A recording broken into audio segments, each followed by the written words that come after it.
Hi, and welcome to Rise of the Runelords. I'm your host with the most, your GM, Jared. And yes, we are playing Rise of the Runelords. You will notice that two of our players aren't here with us. Michael and Dawn are not here, but they send their love. And yeah, we're playing. We're excited. And what are we playing? Rise of the Runelords, which is from Pathfinder First Edition. It's an old adventure path, but we've converted it to Pathfinder Second Edition, which is the newest adventure, the newest rules for this style of gameplay. Yeah, so I'm super excited. I hope everyone is equally excited. Good morning to those of you who are waking up with us, and good evening to those of you who are staying up with us. Thank you for being here. Before we jump into it, I wanted to say a huge thank you to our sponsors for our game that we get to play every Sunday. Hero Forge, they are amazing. We do all the miniatures through Hero Forge. You can now customize almost everything with them. Their arms, like how they move. You could see all of our little miniatures. I like AJ's got a little her cat folk Dampier. And Ari, our elven cleric. Those, yeah, and you could get them printed in color, which they are all printed in color now, which is awesome. Yeah, so Hero Forge, go out, make some minis. They're pretty awesome. Next up, we have our sponsor, Sirenscape, which does all of our really cool music. In the background, our editor, which is our MC, will be putting up music, and they are awesome with it. So thank you very much to the editor and to Sirenscape. And of course, to Pathfinder for creating this awesome campaign. With that being said, normally I throw it over to Dawn, but she is out today, so I'm going to toss it over to Becca. How you doing this morning, Becca? I am great. Thank you, Jared. We are very excited, but I'm also kind of nervous to see what it's like to actually split the party, because I know a good rule of thumb is be very careful when you split the party. So we are entering this with high nerves and a lot of cautiousness. Hi, I'm AJ Winters. Today I am playing the catfolk investigator of the group, Cecilia. And I think Cecilia is in full business mode at the moment. You know, there's a problem, it needs solving, let's go do it. I don't think Cecilia is thinking too much about the splitting of the group as of yet, but we'll see. And hi, I'm Aristocrat. I'm playing Scarlet the Elven Cleric, and I don't think she has noticed that we split the group. I think she's just happy to be here and trying to follow the movement. Awesome. And like I said, Michael and Dawn aren't here, but they're here with us in spirit. And if everyone dies, gives me a good reason to create new characters for everyone. I mean, no, none of that. But with that being said, there is someone we have to thank, and that is you, the audience. And the audience, you guys make it happen for us. And actually, there's a bunch of things you can do to actually interact with us as we play, and that's through donations. Now, there's a number of ways these donations have actually changed the game dramatically for us. A few times, a few NPCs have saved the day. A few boss encounters have happened. Becca might or might not have had fought some dinosaurs earlier in the campaign, which was pretty awesome. And AJ created a portal to a specific place that was going to take like an hour to get there, and she just was like, "Nah, I'm solid. I got this magic spell that can portal us there." So how can you do that? In the chat, you'll see that the donations tiers have been there, but I'll just say it in case you're just listening, driving, or doing something else. For $5, you can award a hero point to a player or GM of your choice. Hero points let us reroll. I have a bunch of them. I'm going to be using a bunch of them today. So yeah, keep that in mind. $10, award a sin boon, which is like a spell power, and that's how AJ's character, Cecilia, was able to open up that portal. They're pretty awesome. They're kind of just like a very free form spell. For $20, get you the golden nat 20, which has saved a ton of people, which is awesome. I have one of those. Thank you very much. And for $50, grants a mythical boon, and that is like an item or an ally, and that becomes something awesome. Now, when you donate, all that goes to the boss meter, and the boss meter comes up and says, "Hey, our audience wants a really cool boss battle or something interesting to happen, and I, the GM, oblige," and our players have to deal with that. So yeah. So are we all ready? Thumbs up. I'm excited. You're excited. We're all excited. Dope. Ignore the panicked expression on our faces. Yeah. We're just splitting the party. It's fine. We're fine. We're cool. I gotta level up my bard. I needed a drink of water before I jump into it. So, why don't we do a quick recap?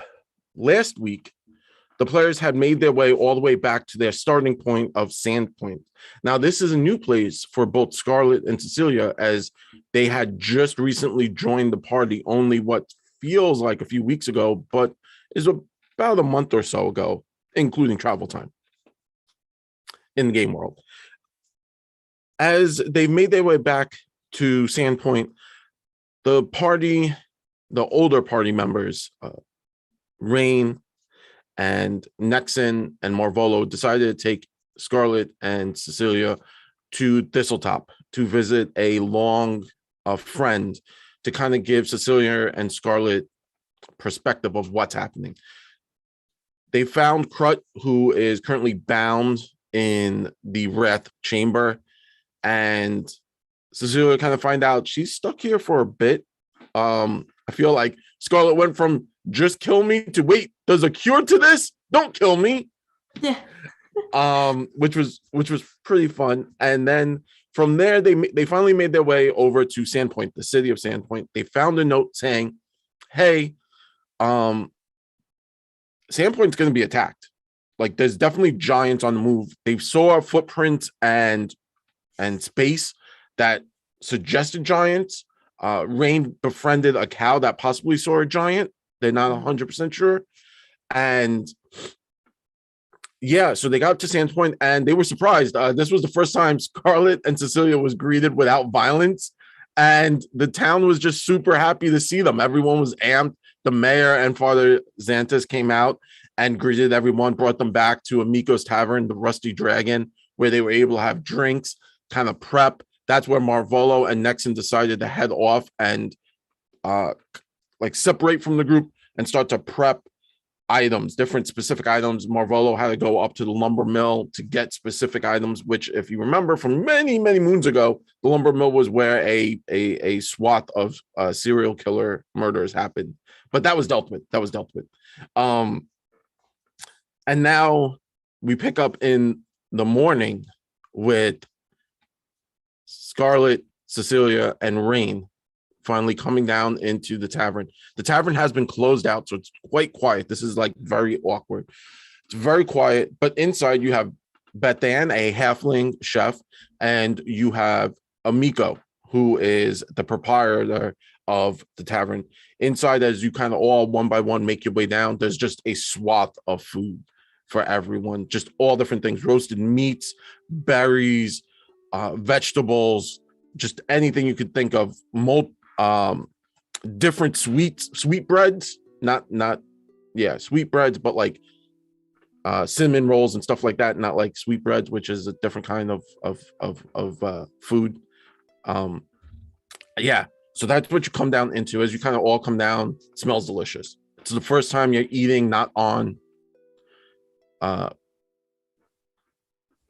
where you're not eating on the road, and you had a good night's rest.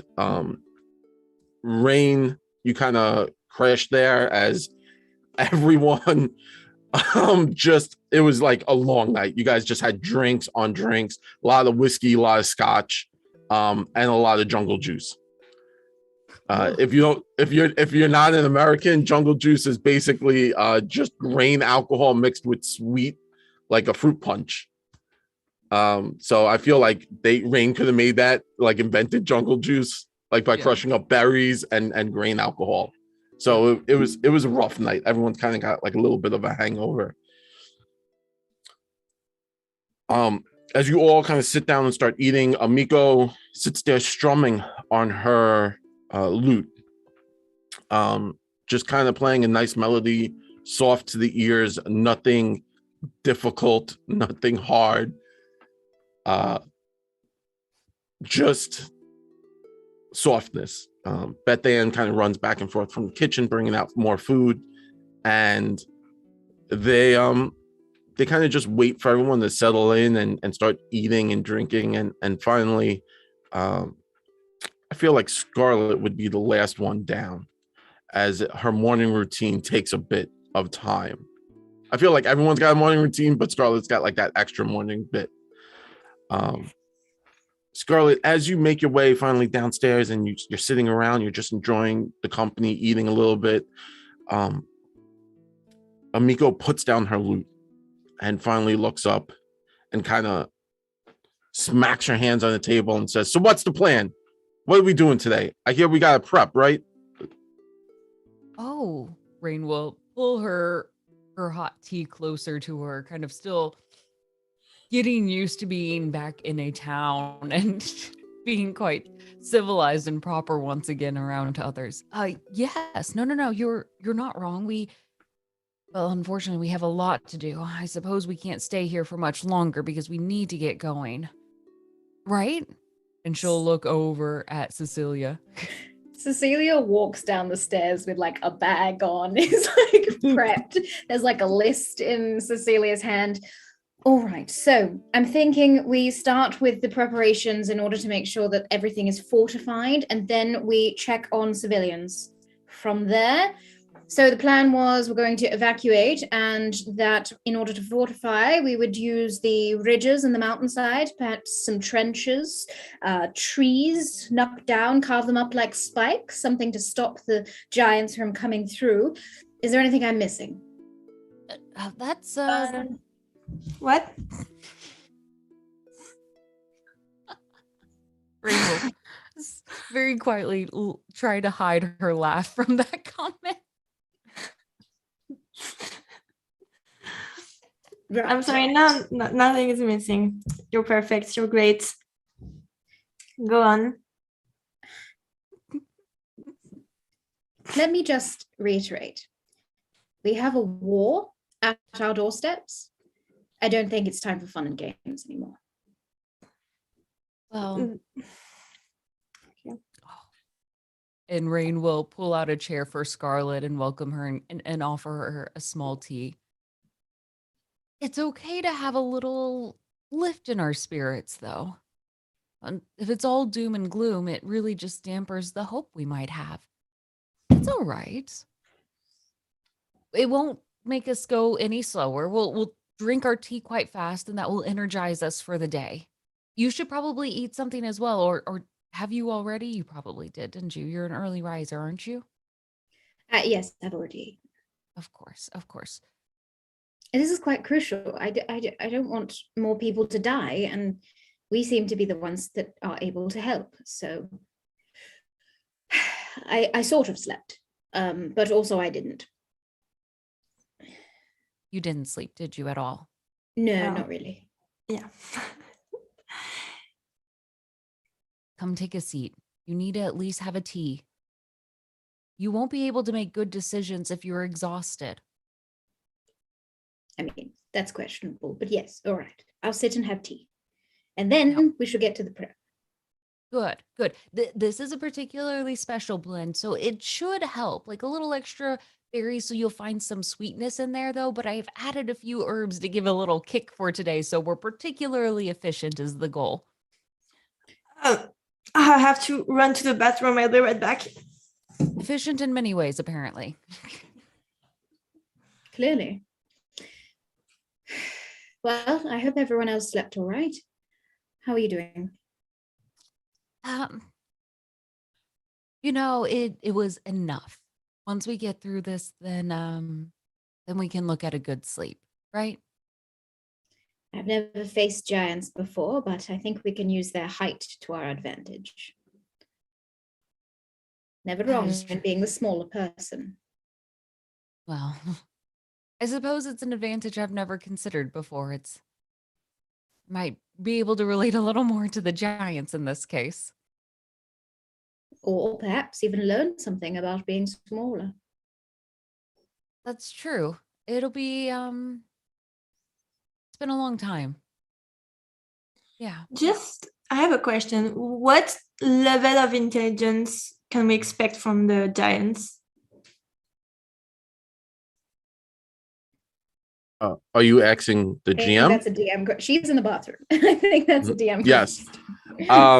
So the stone giants that you had just dealt with previously, the ones that were sitting on the throne in that area, they were fairly intelligent. They had magical capabilities, and they had information. And they're passing notes to each other, like letters are being given and received. So it seems some form of intelligence. There's definitely a hierarchy. The hill giants that you dealt with, or those ogres, the ogre hillbillies that you dealt with very long ago, they're like lower intelligent. They're then the best way I could describe them is they're not really made for like getting banned like an army. Like that's definitely higher. They're good for like raiding parties, like small scrimmages, but they don't come down in like armies like this. And this is definitely like you already saw a sword that was as big as Rain that was forged. So you're looking at like a normal human to a little bit smarter than human, like educated of sorts. Okay, thank you. So Scarlett will go out of the bathroom and with a big smile on her face and say, actually, I feel great. That was, I just, how should I say that? Cleanse myself, and now I feel so light. It's amazing. See, I knew it. Thank you, Scarlett. Everyone take your drink and chug it down. Scarlett, do you want another, or are you purged? I think I'm pretty much purged, but I love another one. There's nothing more to purge, and the taste was actually quite good, so I'll take another one. Thank you. And she'll pour you a nice hearty cup, and it's still steaming warm, and slides it in front of you. Thank you. Oh, come on, Cecilia. Take a good gulp out of it. Not everything has to be done so cautiously. I am drinking it. I am drinking it. Okay? The word purge is not often used in a good context. No, let me help. I'm gonna grab Cecilia's shoulder and shake her. Let go of me. Stop it. There. I push her back. And I'm gonna say, okay, 10, 9, 8, 7, No. 5. Why 4, are you counting? 3, No. 2, 1. Oh. And as Scarlett starts to finish her countdown, Miko kind of looks at the group now, seeing what's going on, and then looks over at Rain and says, so I understand you guys are trying to set up fortifications and we're all going to leave. Yes. Good. So you have overheard. Cecilia has a good list of actions that we're going to do and make changes around the town. So hopefully when you all come back, everything will be fine. So the idea is that you don't have to pack everything. If we can organize the group to pack minimally and leave out through perhaps not the front entrance, but up through the side to the fortification, perhaps they will be a little safer when the giants come. Okay. And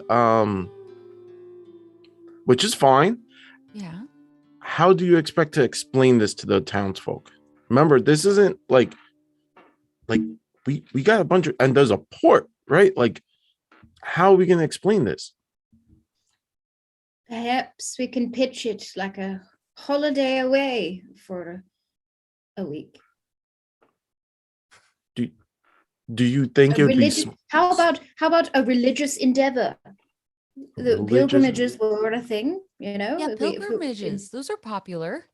Yeah, pilgrimages are always popular. We could say that we're going to the fort in order to rejuvenate our connection to the divine as a collective. Yes, for thankfulness for the city. Okay. Wonderful.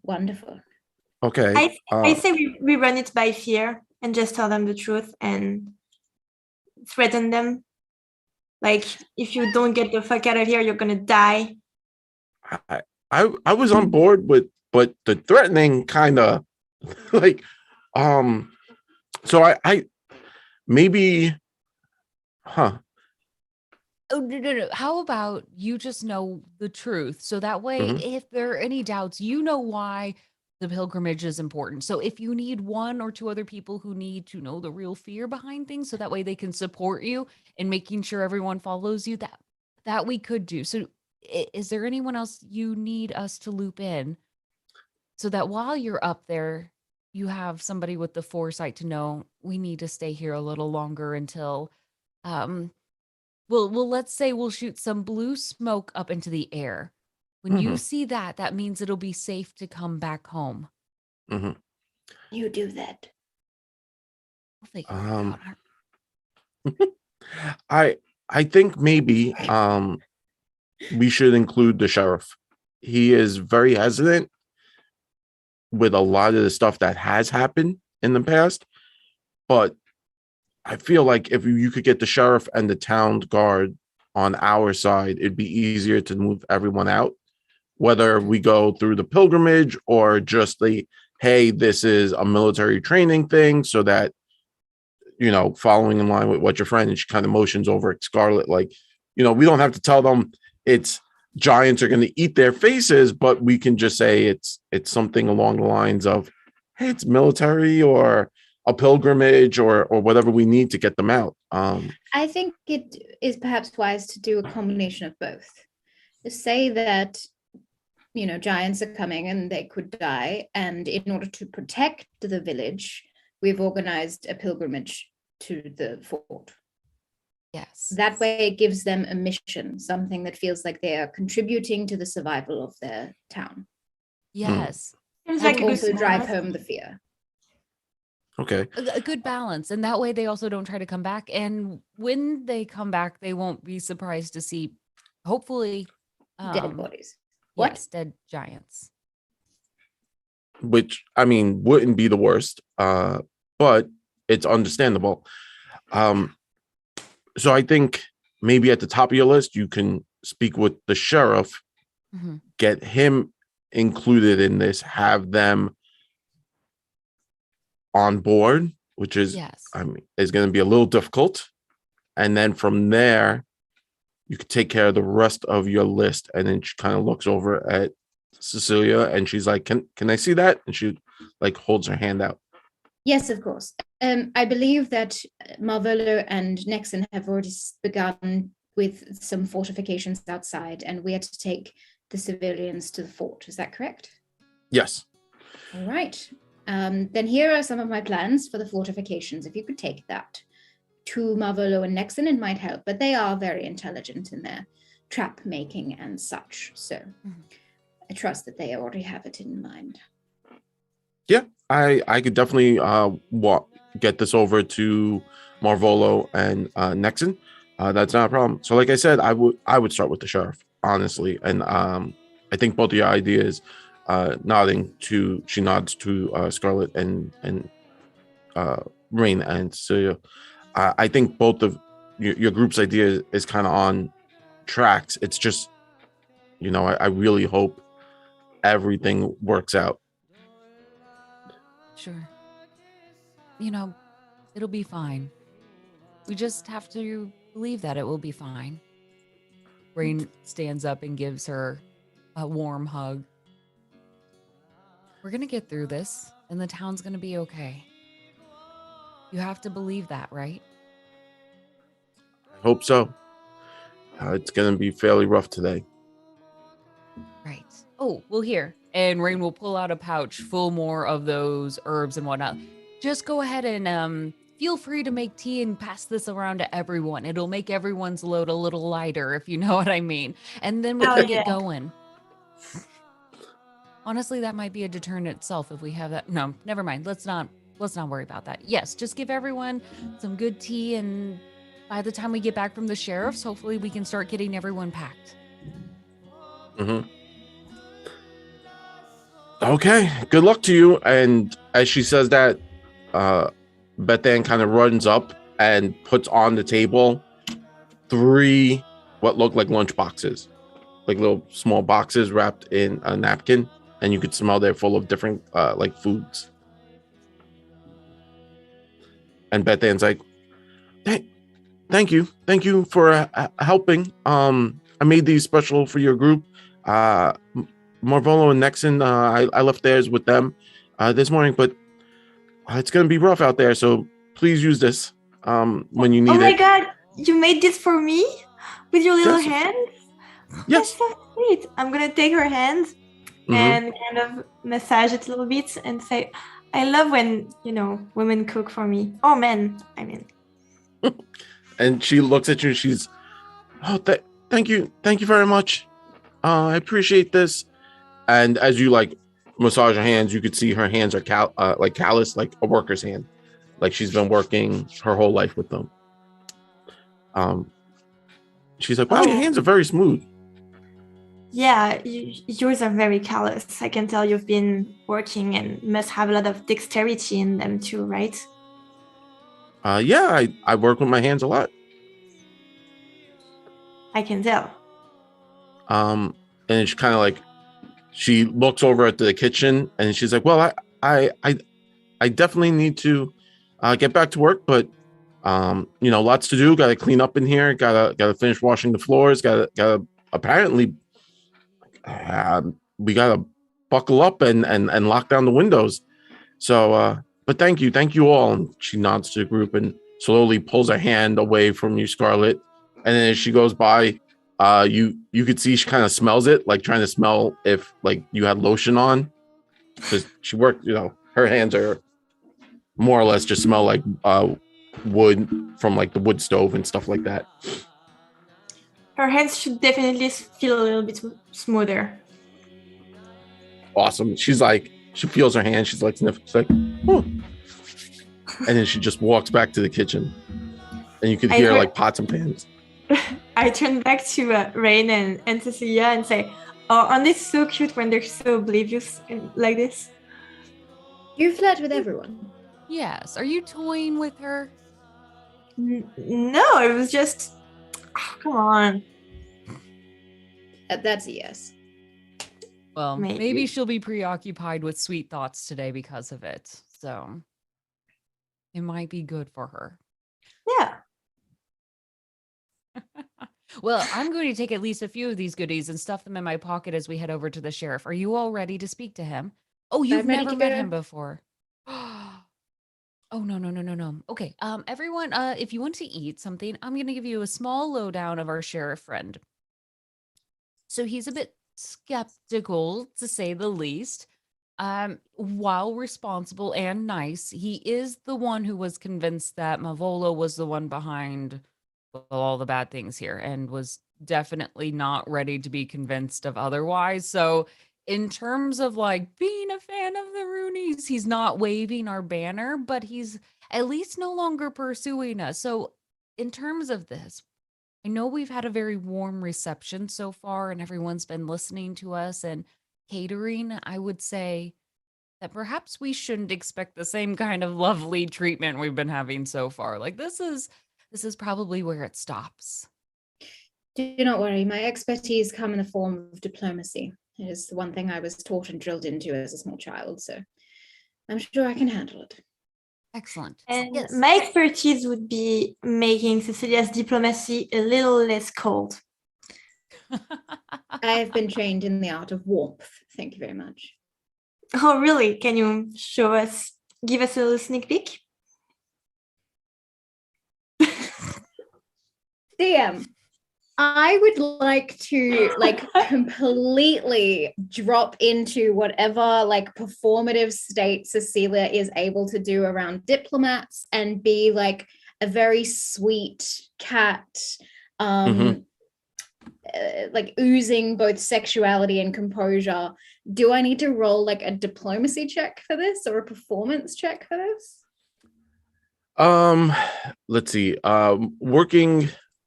You kind of put this, actually, you know what? I think you could totally work with either a performance or anything but intimidation, right? That's kind of not what you're trying to do here. Yeah, okay. I have 17 with diplomacy. Okay. Or I have plus 15 with performance. So I could do either. You could roll diplomacy because you're trying to show your how you would be diplomatic.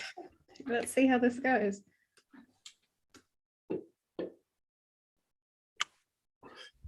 $35. Yes. So I step forward, my entire posture changes to like very smooth and subtle movements as to not threaten someone. And my voice sort of changes into something a little bit more sultry but educated sounding. Whatever do you mean, dear? See, it's all about how you compose yourself and hold true to who you are around others. Don't be afraid. Very loud, audible gulp comes from Rain. And Scarlett is gonna have some red on her cheeks, and she's gonna have a look to herself that says, "Am I into this? No. Am I? No." Okay, and I'll just say, fair enough.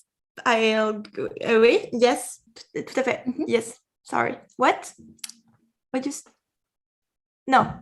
Okay. Never mind. Should we go? Yes, let's head on over. I'll take you guys down. It's actually not far. That's the nice thing about Sandpoint is nothing is ever too far here. Yep. I drop back into my own the way that I stand and I just start walking out. Are you coming? What? Are you coming? We're going? Yeah. Stop looking at me like that. I'm not looking at you. Just forget about it. All right. As the party kind of starts to move out of the tavern and make their way into the streets, Rain is constantly assaulted by townsfolk.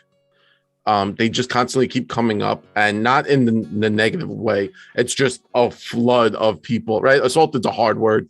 Yeah, like, oh no, what did they just come at you with pitchforks and torches and everything changes.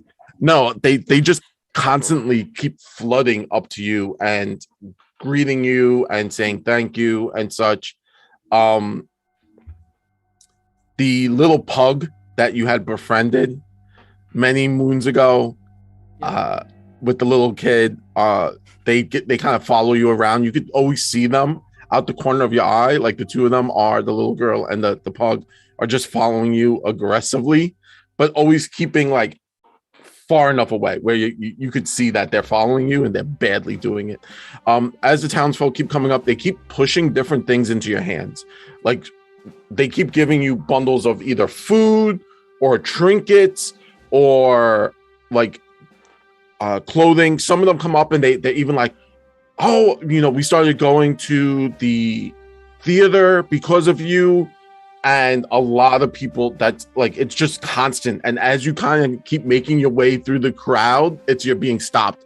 So imagine being famous and having like claustrophobia, and people keep coming, giving you stuff, thanking you. And then, by the time you what would have normally taken like a 15-minute walk took about a half an hour, 45 minutes of just getting through the constant people.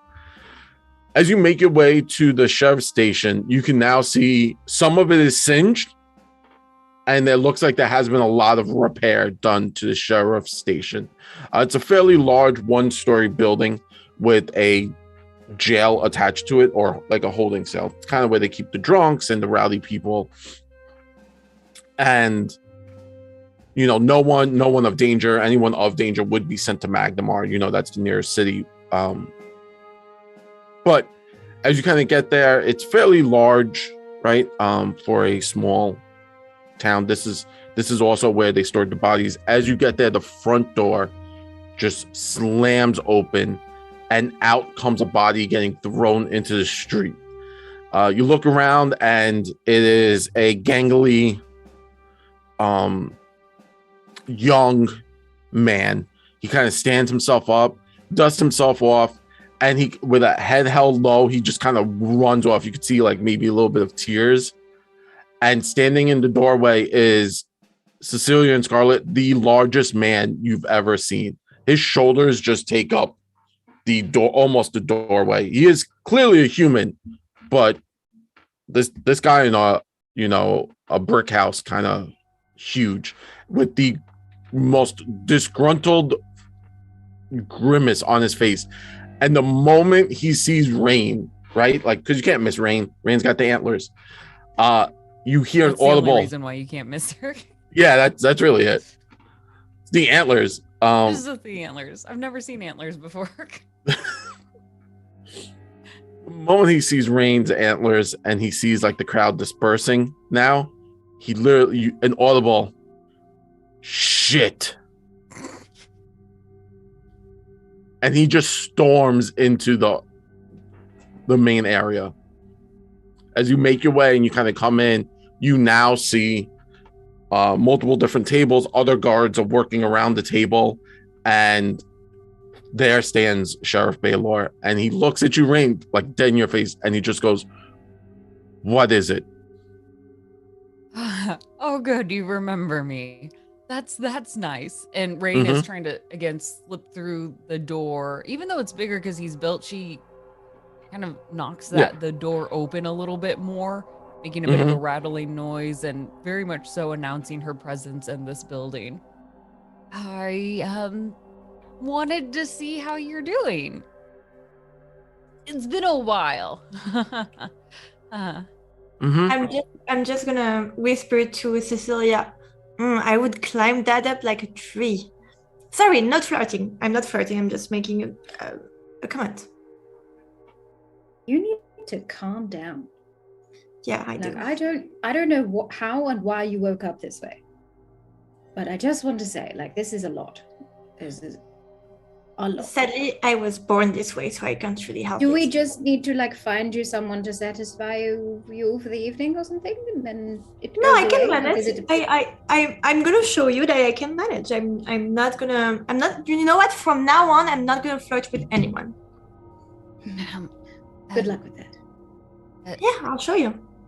I brought 2 new friends. She kind of looks back. Like, hello. Back together right now. As Rain says that, Baylor looks and he goes, "Well," he looks over Scarlet, looks over Cecilia, gives you both the up down, and he goes, "This ain't good. Where's the mask? Where's the one with the mask?" Oh, he's actually getting a head start on some very important work, which we do have to tell you a little bit about. But first, let me introduce you to Miss Scarlet and Miss Cecilia. And hello, sir. Take a step back and half bow as she introduces them very weirdly. As Scarlet holds her hand out, he reaches out, not to be rude, and he takes your hand and he dwarfs your hand, right? Like he's just large hand, just dwarfs it, and shakes it, and just gives you that like hard shake. And he's like, "How are you doing?" And then he lets your hand go, looks over at Cecilia, and sees if like her hand is out. And then he again does the hard shake, dwarfing your hand, and lets it go. And he says, "Come into my office." And he turns and just stomps into the back room, goes into his office, and leaves the door open, just waiting for you guys to come in. He's charming, right? Very extremely. Should I put my diplomacy hat on? Yeah, that might be good to start pretty early. He's got a hard outer shell, but I sense there's some tenderness inside if we can get to it. I'm sure if anyone can get his tenderness out, it's Scarlet and I. Okay. Yes. All right. I'm gonna roll another diplomacy check. Get your mojo on, Cecilia. Yeah. I don't know if I'm going to beat a 35, but let's see how we go. 23. Okay. Solid. So, as you all make your way into his office and kind of scooch in there, the table is covered in papers. It smelled roughly of still burning wood. And you kind of see him sitting there and he looks up, and Cecilia, you kind of nod to him, give him the like, greetings, sir. And as you're about to get into your conversation, that same scrawny kid just runs in. And he was like, wait, I forgot to tell you. And Sheriff Baylor looks at him, and we're going to take a quick break as we fix some of our technical difficulties back here because things keep shifting. So just stick around as we kind of just fix a little technical difficulties, and we'll get right back into it as the group tries to convince the single person who hates them the most, even more than like the bad guys. Like the bad guys are like neutral. This guy like hates the Roonies. In all fairness, just Malvola. Just Marvel.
Hi.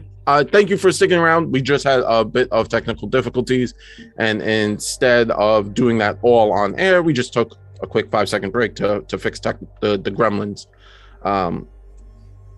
those jerky gremlins. So appreciate it. Sorry about that. So we have now Cecilia being polite and entering into this air with Sheriff Baylor. Baylor is sitting down. A kid just ran in screaming, wait, I forgot to tell you. And that's the same kid that got thrown out. And Baylor just stares at him and is like, what else? And the kid's like, well, I forgot to write them a citation and I forgot to get their information. And he like shakes his head and he's like, I need you to just leave. Go do anything else but be in here. And the young guard just kind of nods and like slowly backs out and does like the weirdest like fancy bow you've ever seen. Like this guard clearly doesn't know how to handle himself around this intimidation. And as he like backs out the room, Baylor starts to rub his forehead and looks from behind his hands and looks up at the group and says, what is happening now? It's very hard to get help you need, isn't it? In times like this. I've had many a young apprentice under me just be absolutely useless in a time of crisis, but lucky that we are here to help you. Now, how can we be of service with this problem? So I'm going to assume these folk over here haven't told you what has happened in this town since they've been here. We glossed over a few of the things. You know, normal things. Normal things? The dead coming back is not normal. Well, no, not at all. It's not necessarily because of us. No. It's because of your friend with the mask that my station got blown up. And we had all that situation up at the lumber mill, and then the goblins, and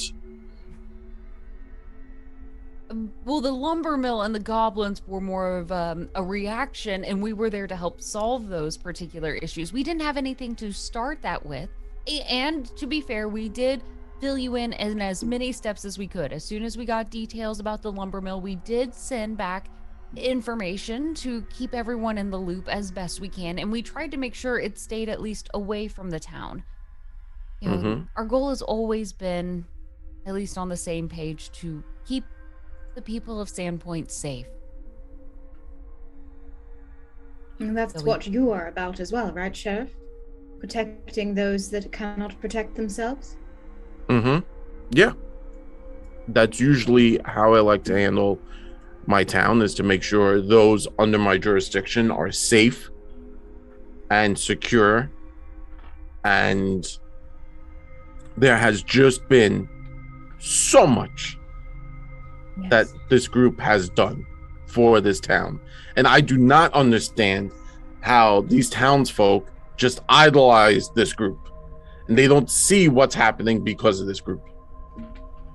I hate to inform you, but you are not alone in the devastation that is currently riding this continent like a fast horse through the wind. There has been devastation all over the continent, and it does not have to do with these particular individuals. It has to do with a great evil that is brewing. And you are almost lucky that these people were here to help you at the time that they did. But I can understand your reservations. When change happens, it's hard to embrace. But in order to continue protecting your civilians, sometimes change needs to happen. As you well understand. Scarlett is very awkwardly gonna say, what she said. So now, when a greater evil and threat than ever before is facing you and your town, we come to you with, again, our help as best that we can.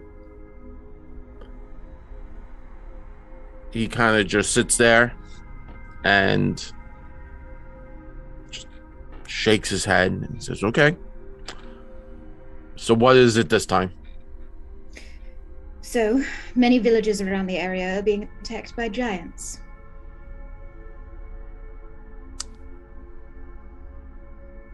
I'm not going to mince my words. You seem like an intelligent man. Yeah, the giants are the big creatures. Brain is not sure if he understood what that was.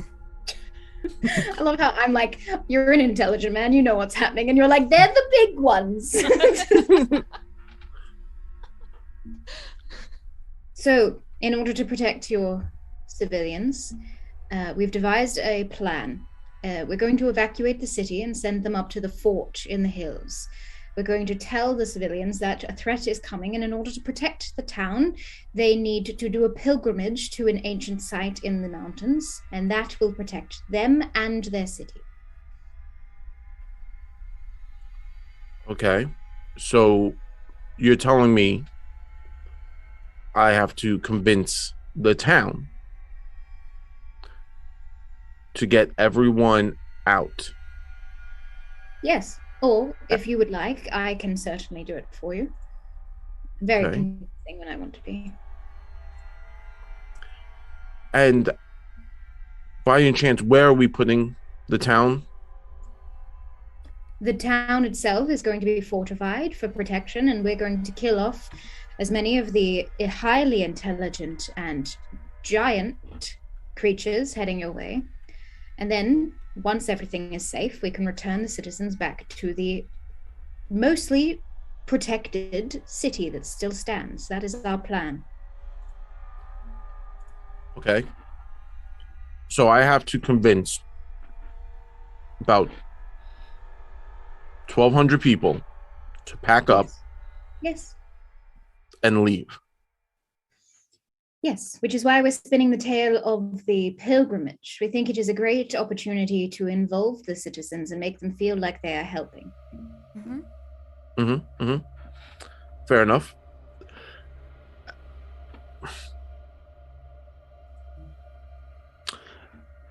Baylor stands up and walks from behind his desk to a small secretary, like the secretary desk, not like an actual secretary. And Very tiny secretary. yeah,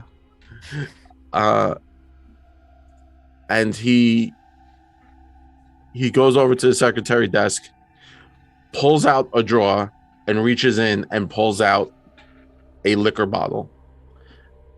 Oh, no. Opens it and takes a big swig. AJ, can you roll diplomacy? Yeah, yep. Do I get advantage from my good sweet talking? You get a hero point for your good sweet talking. I rolled a nat 20. It's okay. Awesome. And not just that, but McBluff just donated a hero point to Scarlet. Thank you very much, McBluff. Thank you so much. Thanks, Mac.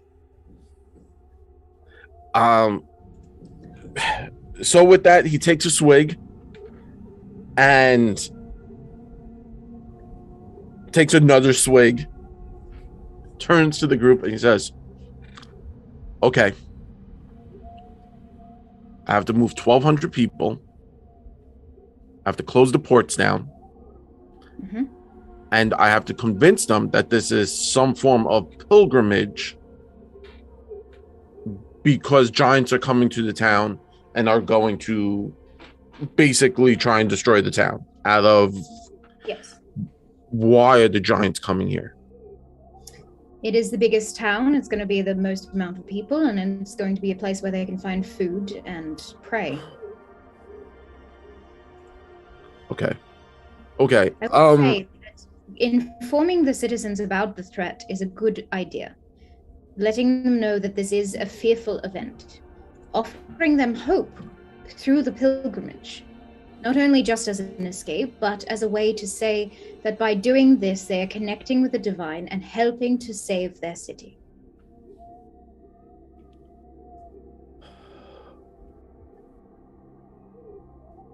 Where he takes another swig and he just looks at you and he goes back behind his desk, plops into his seat, and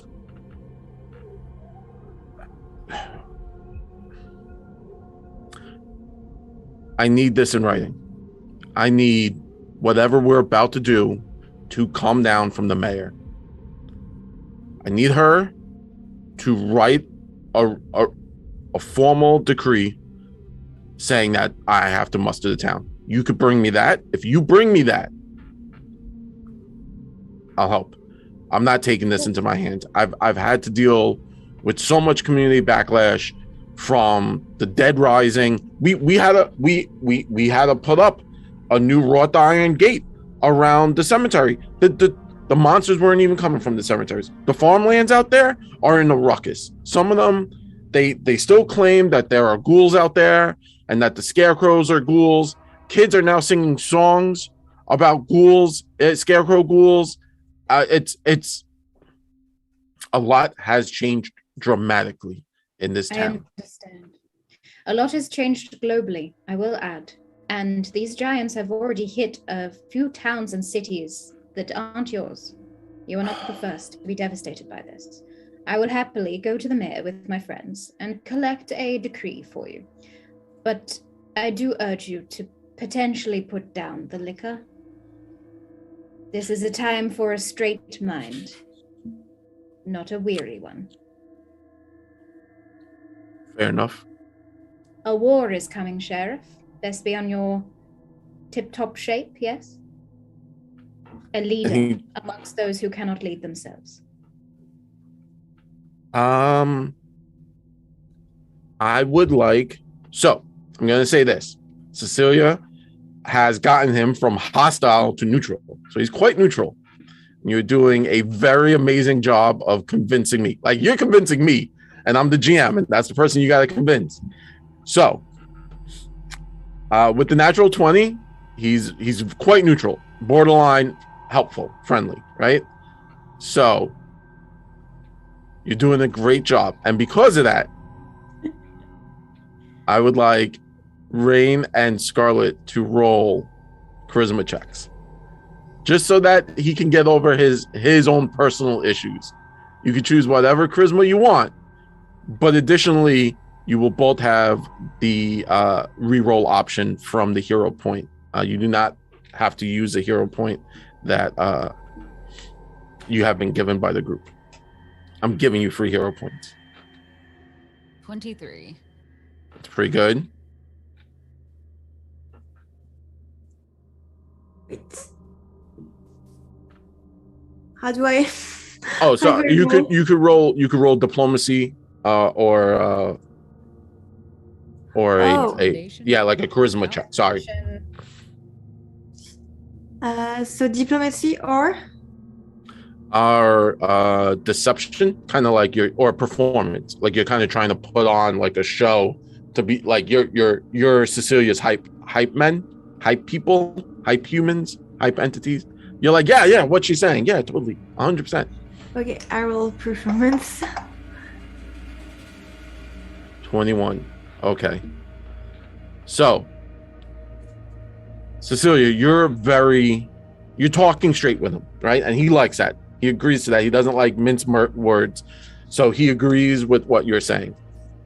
Rain and Scarlet, you're both in the back. So what would Rain and Scarlet kind of be doing or wanting to say to kind of push this line, get it over?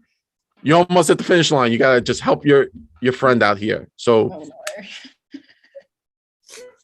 so since Scarlett is on a new mission not to be flirty with anyone, she's gonna try to appear as professional as possible and remain with a very serious face and kind of look at Rain like in wanting to get help and say, what are we supposed to do how do you do when you're not flirting? What's I like that. Just smile. Just smile and nod and keep your hands to yourself. So a non-flirty smile like this? Yeah, you look real cute. You look real cute like that. Okay. Yeah. Big smile and stand up straight. Yeah. It hurts my back. Rain is actually kind of aware of her height and that it can match on that level. So she'll instead choose to sit perhaps on a small chair instead. Okay. And it will be quite uncomfortable. You can see that she's trying to like actually fit in this chair. It's not really built for her. It's almost like a power move anyway. I assume on the sheriff's behalf that he gets a nice big comfy chair that's fit for him. And then on the other side of the desk, it's the rickety chair where one leg is slightly shorter than the other sort of thing. Oh, 100%. Yeah. So she'll sit back there and kind of make herself feel and look as small as possible. You know, she's right. It has been globally. You know, in one of the other towns, they had dinosaurs. Yeah. He looks just befuddled, like confused as to the word dinosaur and how this is happening. As the group says all this and kind of tries to convince him on how to that he needs to get all this out. And Cecilia, you did an amazing job. And Rain, oh Scarlett, yes, you could talk. Yeah. I'm just gonna put this most serious composure I can do and say, also, I am a cleric and I've had a vision that was sent by my goddess that saw you as a great hero leading your people to the pilgrimage.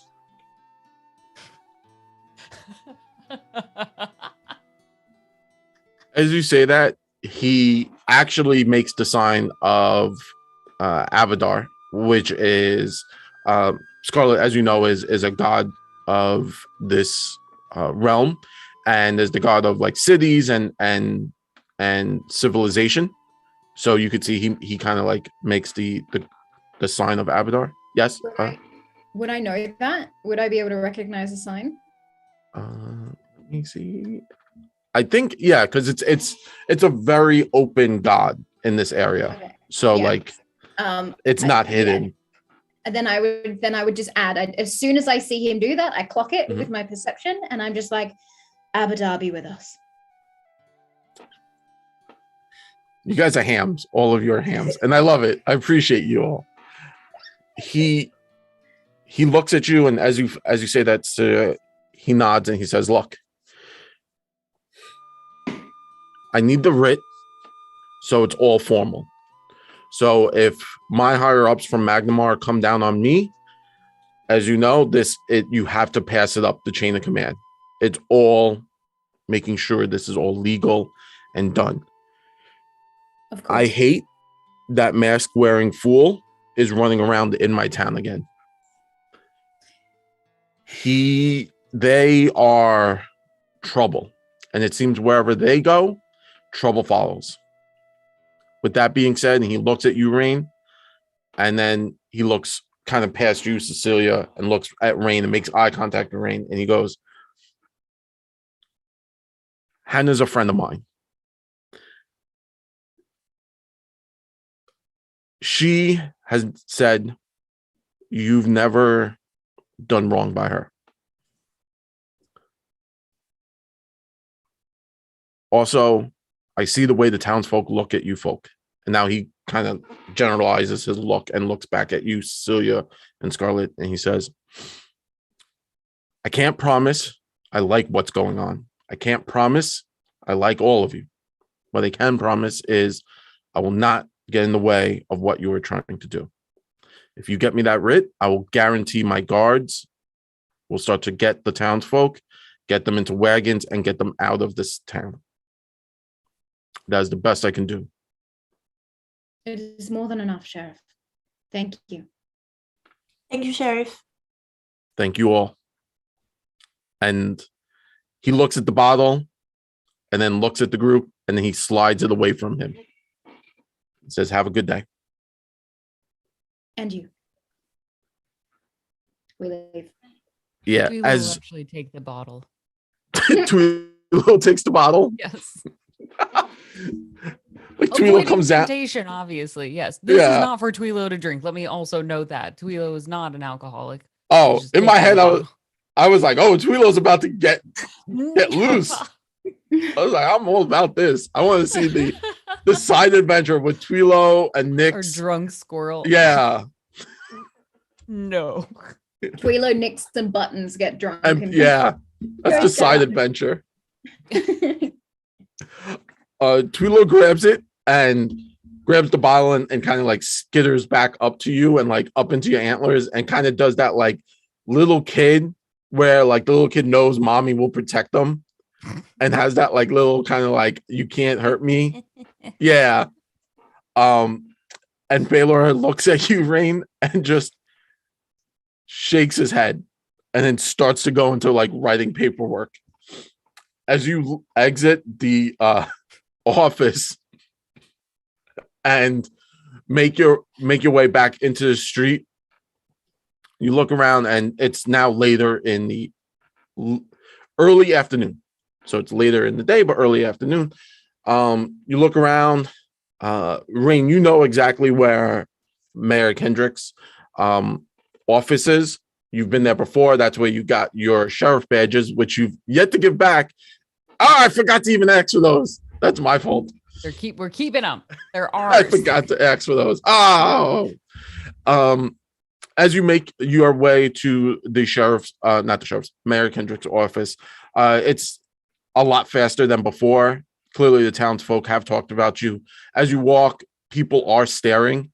You could hear chatter behind your back, and every so often, Rain, you see a little kid, a little puppy dog, just following you, little pug.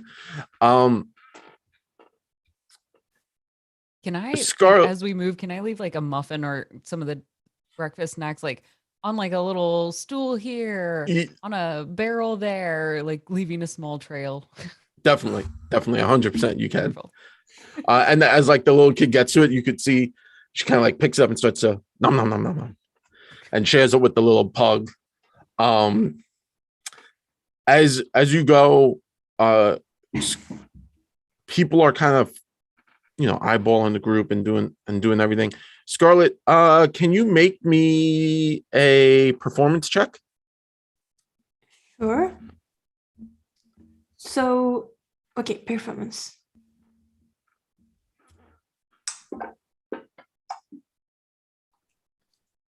20. Okay. So that went well, right? I'm not imagining it. No. I think that actually went really well. That's probably been one of the better interactions that we've had with the sheriff. He's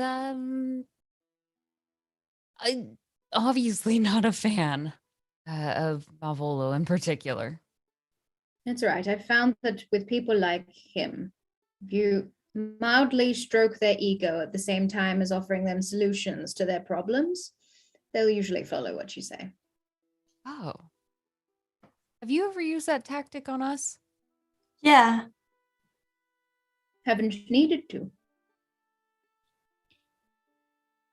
Rain just ponders, is like, does that mean I'm stupid? Yeah. Same.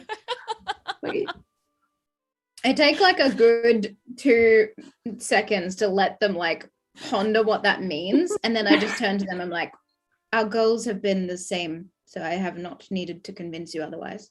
Right. Oh, yeah. Right. Should have sense. Yeah, right. Yeah, of course. You guys. So Scarlet, as you're walking, you can't help but notice a lot of people are staring and are kind of like following you. Not following, but like with their eyes, following what you're doing. Double guns, love it. As you make your way, finally, you get over to the mayor's office. Rain, you knock on the door. You're actually able to enter. This is a 2-story building. The first floor is kind of clutter. It's exactly what you would think it'd be. There are other townsfolk trying to see the mayor, get information. You walk in and there's a secretary, and she looks frazzled. She's behind the desk. She just looks a bit overwhelmed as there are a lot of people in here. Rain, as you come in, her eyes pick up and she's like, "Oh, Miss Rain, and I'm sorry." And she like now looks at both Scarlet.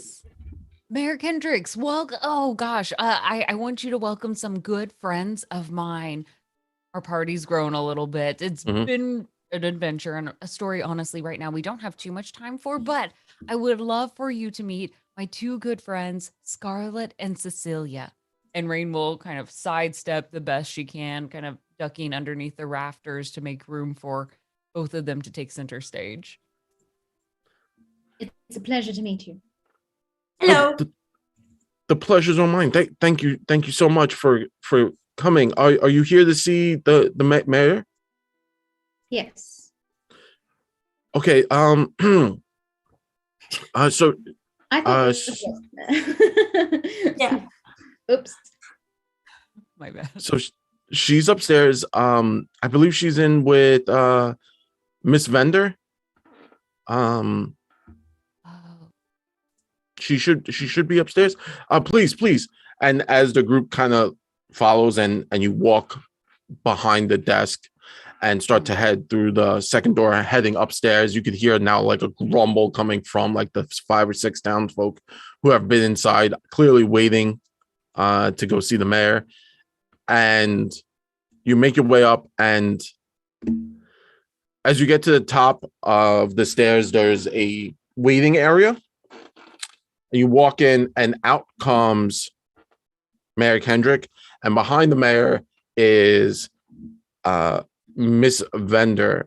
It's Shayless, actually, Rain, as you know.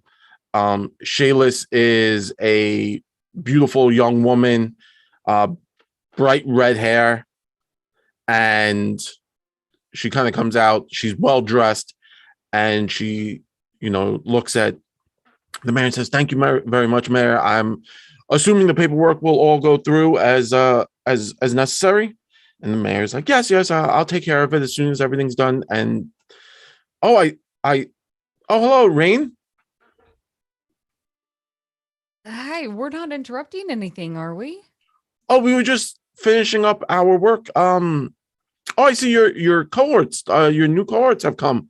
And then she looks and she goes, "Rain, you remember Shayless, Vin Bender's daughter? Shayless, this you remember Rain and her companions? I'm sorry, I've forgotten your names. I apologize. It's been a very long day." That's all right. I'm Cecilia. Cecilia, and then she points to Scarlett, and Scarlett is just biting her fist, seeing the beautiful young lady in the. So she's like, Scarlett, hi.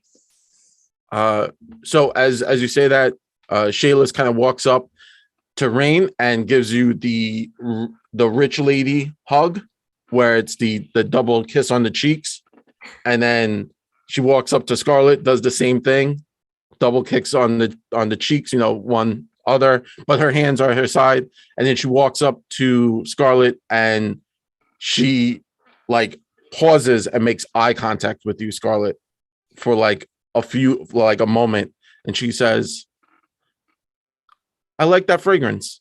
And then she gives you the double kiss on the cheeks and says, "Well, I hope everyone has a wonderful day."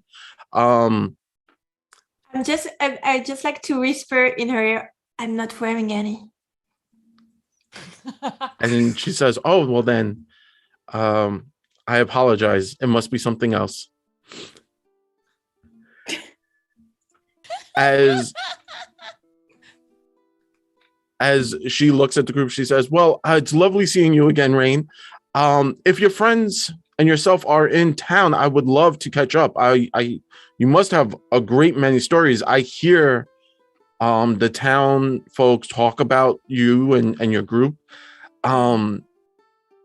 You're all if you have time, I would love to hear about what happened. I remember our last meeting wasn't so wonderful, but maybe we could change that."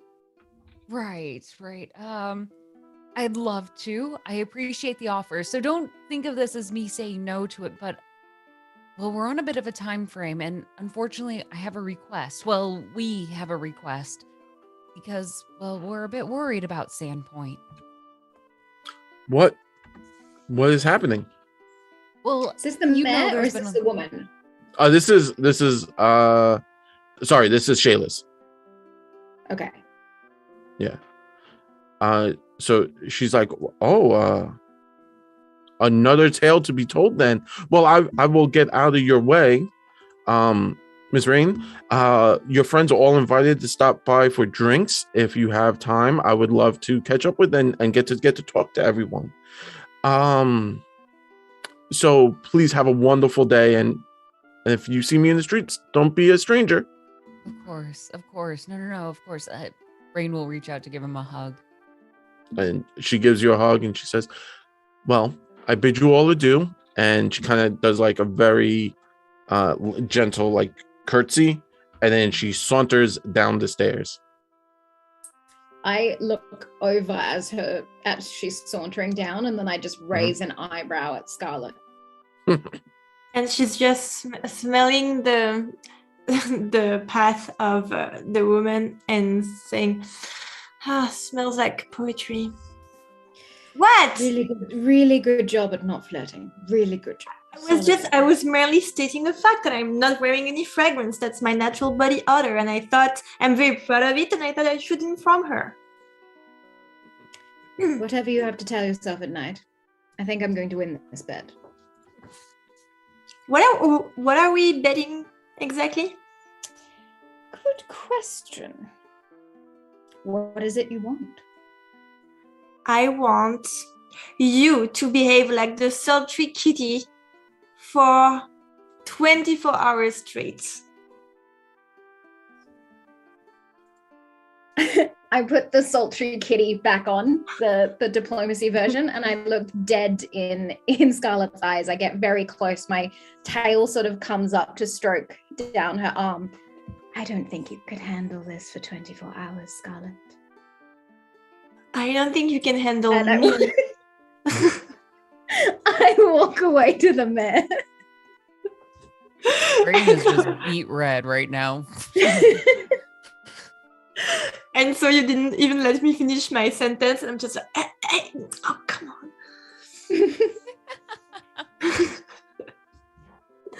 Mayor, it's so wonderful to meet you. Oh, it's lovely. So it's wonderful seeing everyone. I'm excited. Please, come in. As you enter the mayor's office, there are papers all over. There's a beautiful window in the back that you kind of stares out into the town square where you walked from. You see she has nice chairs, but they all seem worn from constant use. The mayor quickly moves around to move paperwork off the floor, off the back, off the table, and she says, "Oh, do you need anything, drinks, anything like that?" Oh, no. I'm fine. Thank you. And Rain is going to do that awkward bow that she saw that kid do earlier and attempt to think like that was the fancy bow that everyone's supposed to do, not knowing the right rituals to go through. And then she'll scoot back and take one of the worn out seats. No. I'm not thirsty. Thank you, though. No, I'm okay. So it's been quite some time. Obviously, I'm glad to see you all are doing well. So what can we do? I remember us talking before that there was a situation that was coming to Sands Point. And then we said we would speak about it today. I hope everything is okay. Well, it can be. We've got a plan to help accommodate all of it. Here, I'll let Cecilia take she's written it all out. It's very lovely. I actually hand over. I was writing as we walked from the sheriff to the mayor, the full description of it, of the steps in order and what we're going to do. This is our plan of action. And if you can sign off on this, we can send it to the sheriff to have it work immediately. There are giants coming for this city, and we plan to evacuate the citizens, but also to offer them hope by informing them of a sacred pilgrimage to a particular fort in the mountains. This pilgrimage will connect them to the divine and allow them to protect their city spiritually whilst they're gone. Okay.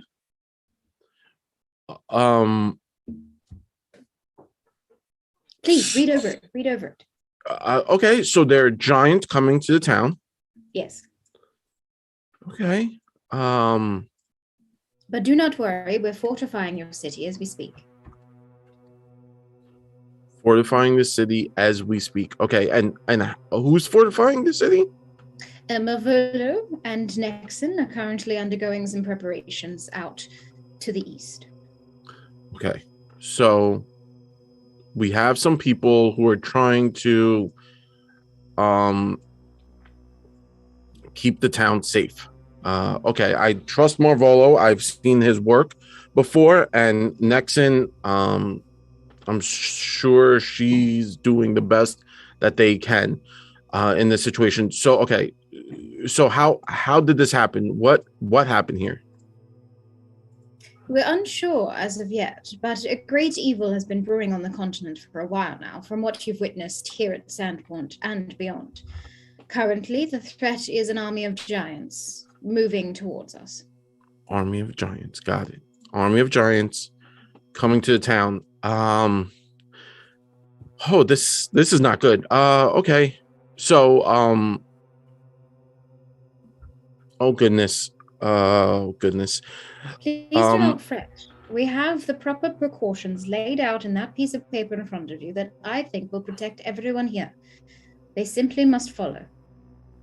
Would you like a completely platonic massage to help soothe your anxiety?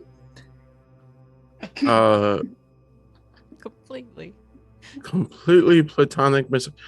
Sure. Okay. Turn around, and I'll start. She kind of turns around, and you start to massage her, and she's just like looking at the group, and you could see like she is spacing out. Like this is a lot for her. Okay, so why? And then you know she's like kind of getting into it, and she's like leaning back into you, Scarlet. She's like, okay, so what? So we have to get them out of the town, Yes. Which is fine. Yes. Okay, everyone, all of them. What about the ports? Are we closing the ports? Is that up? We are closing the ports. We're closing the ports. Okay. We need everyone to evacuate and only pack minimally for this pilgrimage. It is their best hope at survival and securing the town. Okay. Okay. So how can I help? Where are we with everything? Simply need to sign the letter so I can send it to the sheriff and have everything start moving in place. Sign the letter. What letter? You need a letter. Okay, you need a letter. Okay. A formal decree. As I said, it's written out right in front of you. You simply have to sign it in your own name. Okay. It's like a full formal, like the ones I used to write for kings and queens. Like it's fully. Oh my goodness! It's like it's everything.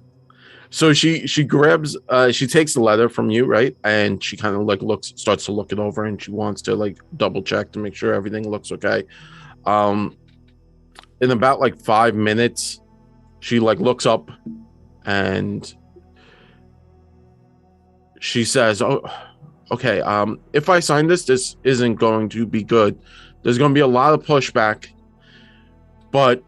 So when does everyone need to leave? Like when is that a necessity? I think it might be potentially good to move as soon as we possibly can this evening or very early in the morning. Mm-hmm. Statistically speaking, moving in the dead of night is dangerous for civilians, but it might help camouflage our movements in the night. Then again, an early morning move might be best for younglings and or people with slower movements, being able to see. For the elderly, yes. Okay. Okay. I'm going to sign this because it is the right thing to do. I trust Rain, and she looks over at Rain, and she's like, I trust that this is for the best for the community, and I know you wouldn't do anything to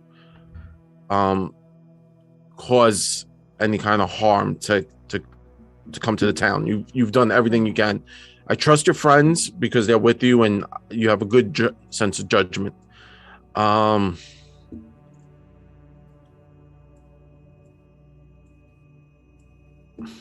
Okay. Once I sign this, give it to the sheriff. Once the sheriff has it, can you all please meet me at the church? We're going to ring the bells, have everyone come, and you're all going. We're going to slowly explain to everyone what is happening.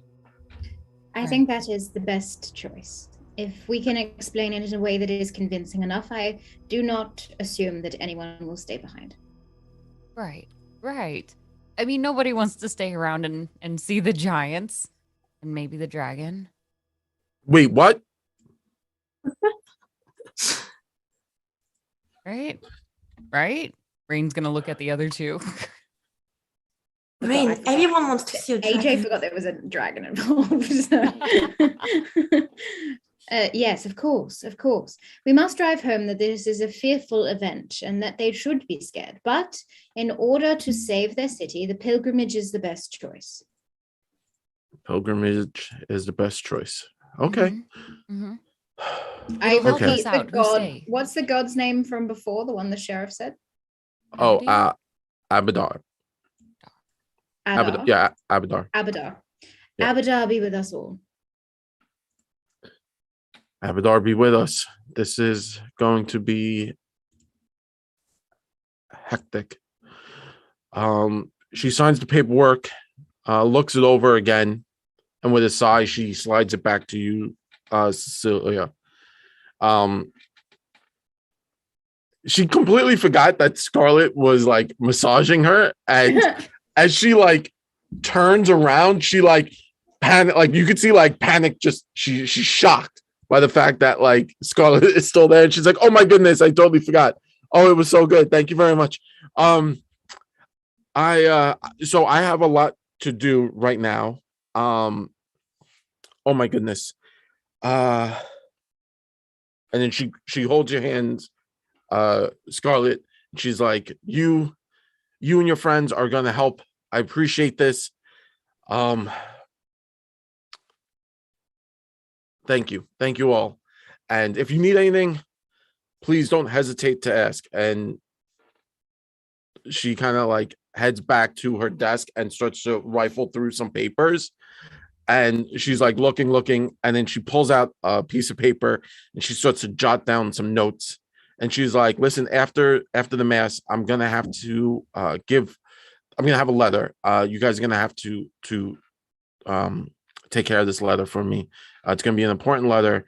I'll entrust it to you, but I have some things to do. I'm gonna have to seal this letter. If you need anything, just don't hesitate to ask Janet downstairs. She'll help you out. You have my ear at whatever's happening because now there's a dragon coming." Breathe and start to prepare. Pack your things, only the minimal, and we will see you at the church in an hour. Thank you. In an hour. And she takes a deep... Get some food. Don't forget to get food to pack for everyone. Food. Yep. Gotta get food. For the trip. Yeah. That's the most important. Above belongings, food and water. Food and water. She just kind of massages her head, and then she looks at everyone and she goes, "Okay, Abadar be with us, right?" And then she just starts to scribble, and she says, "Thank you." As you all kind of make your way out and start to head down the stairs, you come out the front, and you've been in there for approximately about 15 minutes. Janet at the front desk seems to have cleared everyone out somehow. So the few townsfolk, as you pass by, she looks at everyone. She's like, "I guess it went well. There was no problems. Everything okay?"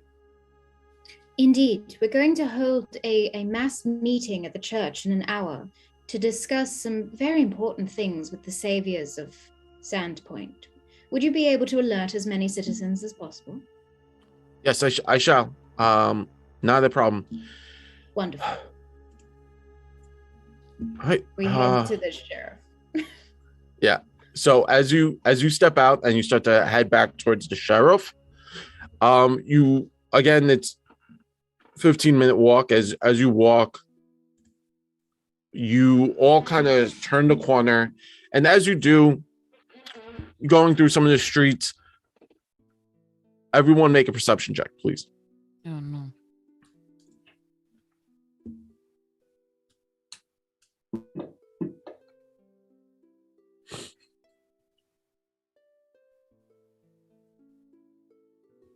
Oof, rain. Is it- Nice. Rain. Of course, rain. 28. 28. Look with my big old brown moose eyes. As you make your way down the street, you turn a corner, and it's a corner you've turned a number of times. Normally during this time of day, it's packed full of people. You come down the street and it's mostly dead. There doesn't seem to be anyone down here, and you're walking, and that seems to be strange. As you go down, you hear a rustle, and out steps 3 men.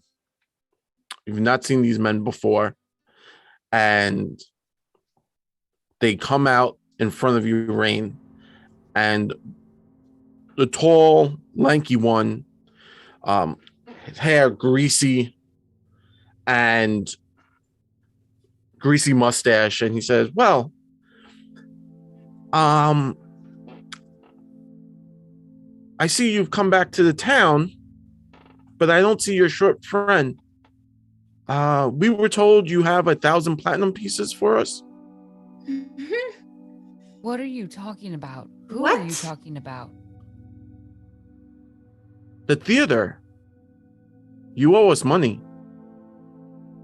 And with that, we're going to go to break. Dang it. Oh no. Debt collectors, the worst. It's terrible. Oh, yes. Ah, I want to say thank you very much to everyone being here. Thank you very much to our wonderful audience. We will be back in 15 minutes. We're just going to take a quick break. And yeah, so stick around. Let's see what happens to these debt collectors.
Hi, everyone, and welcome back.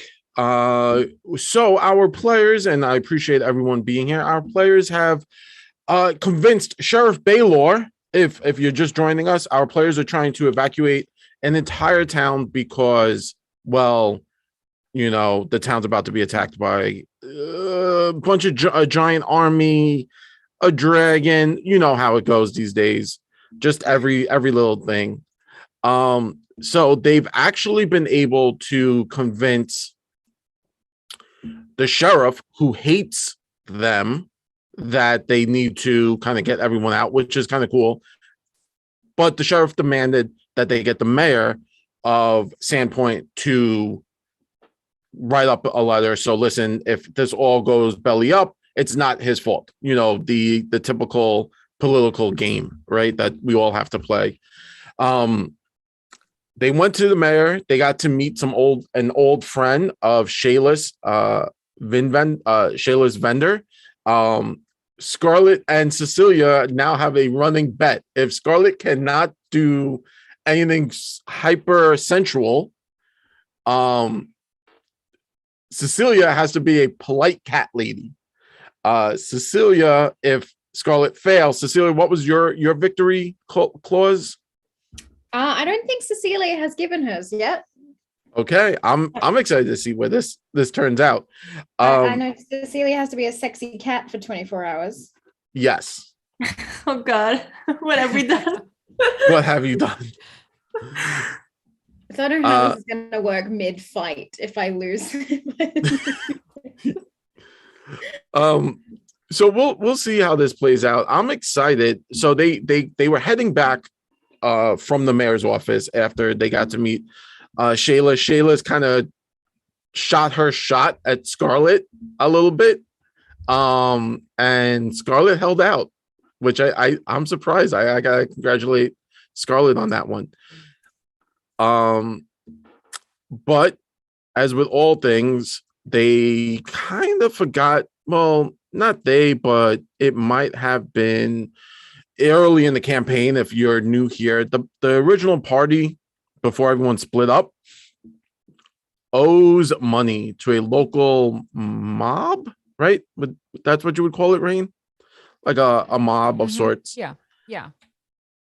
And, well, they disappeared from town, right? Because they had, things happening. Yeah. As they disappeared, they finally made it back to town, and it looks like the mob finally caught up with them. So this super, creepy dude kind of shows up and is like, hey, you owe us money. And that's where we left it. The party does owe them money.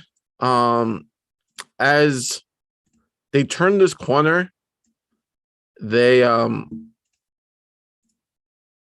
got surrounded. Guy said, hey, you owe me money. And that's where we left it. So that's where we pick it up. You're surrounded by a bunch of thugs, the local mob, as they are known, the Skarni, SCZ. Skazarni. I hate when they do that. There's no vowels and just a ton of consonants. Yeah, just all consonants in this situation.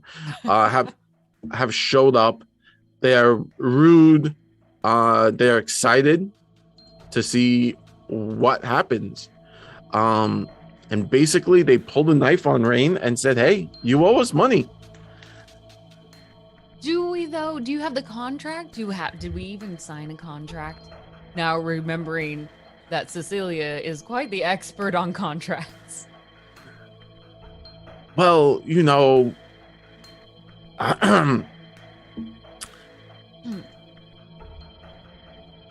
listen. Right. I'm not saying that we're reneging on anything, but perhaps we should make this official, because I know, obviously, we want to keep the theater open. You want to be happy, and we want to, of course, be happy.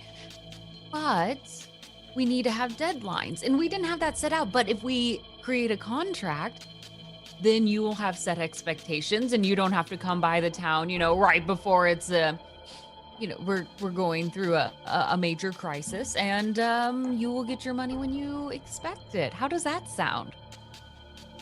Well, Right. it sounds like you're trying to renege on a situation that we have here. Contracts are binding, right, Cecilia? Contracts are binding. Did my client ever sign a contract with you? Her? No, her friend did. And you have the physical contract? Well, I don't have it here. I would like for all of you to come with me to our home, and you could talk to my boss. How about you send the boss to the sheriff's office with the contract, and we'll discuss it there. Well, that seems a bit redundant. You just come with me. We take a nice walk to the docks. It's a lovely day out, and we can figure this out between ourselves. As not, that's it. We'll come down. We'll have a conversation. We'll talk about the contract. The theater's been doing very well lately. And I personally feel that, maybe my boss, he's been very happy. It's been very nice. Now, I think we could probably work out something here where you probably wouldn't have to pay as much. My client will not be moving or going anywhere without a physical contract to prove to me that you even have an agreement in the first place. Tweelo's on Rain's antlers and just kind of sticks his tongue out.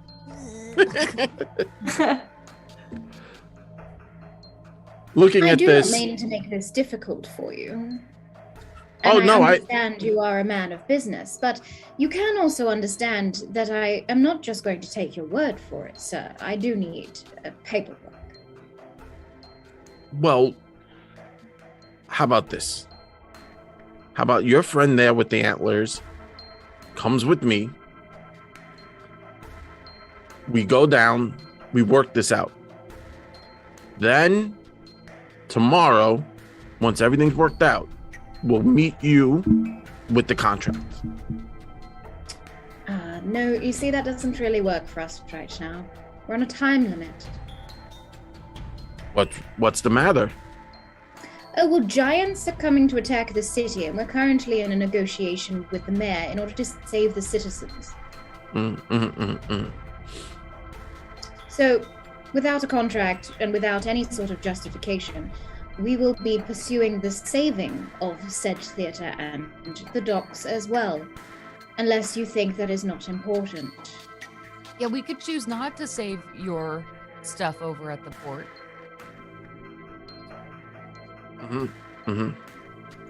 You know what? I have to agree with you. You are all very convincing. Now, I'm gonna have to accept your offer of heading back and getting the contract. I'll take the collateral that you've given us already, and the collateral will hold up. We'll probably have to move all the collateral over to Magnamar, but I'm sure you'll handle this town situation with giants without a problem. So don't even worry about it. Like I said, the collateral is all I needed, and I wanted to drop a line and say, listen, I wouldn't worry about anything. We got everything taken care of. And Rain, from where you're standing, right, the guy kind of backs away from you. So he moves outside of your range and he starts to walk off. And now he's surrounded by two other thugs. One is a bugbear and the other is a shifty looking human of sorts. And he kind of starts to walk to the edge of the house. And where you are, you can now see the bugbear has a sack, and the sack is moving and kicking and shaking. No. And he turns and he goes, well, we're by the docks, and sometimes things fall in the water. We got to be careful. And then he starts to walk away, and you can now hear a little yelp, a young voice of a little child yelping, and then you start to hear barking. No. Was this always the lead it up. You are always no. Okay, I'm gonna shut my mouth real quick. Wait. Wait, no, we gotta go. You're on a time crunch. We are on a time crunch, and everyone has to leave this town. And she's specifically eyeing this bag. Everyone has to be accounted for in this town. She's going to look back at her companions, right? Everyone has to be safe in this town. Yes, we have names of every citizen that we need to check the records for as we escort them out of the city. I'm sure everyone will be accounted for. You know, those guards, their paperwork always gets misplaced or jumbled up, and you know, Rain, can you do everyone give me a perception check?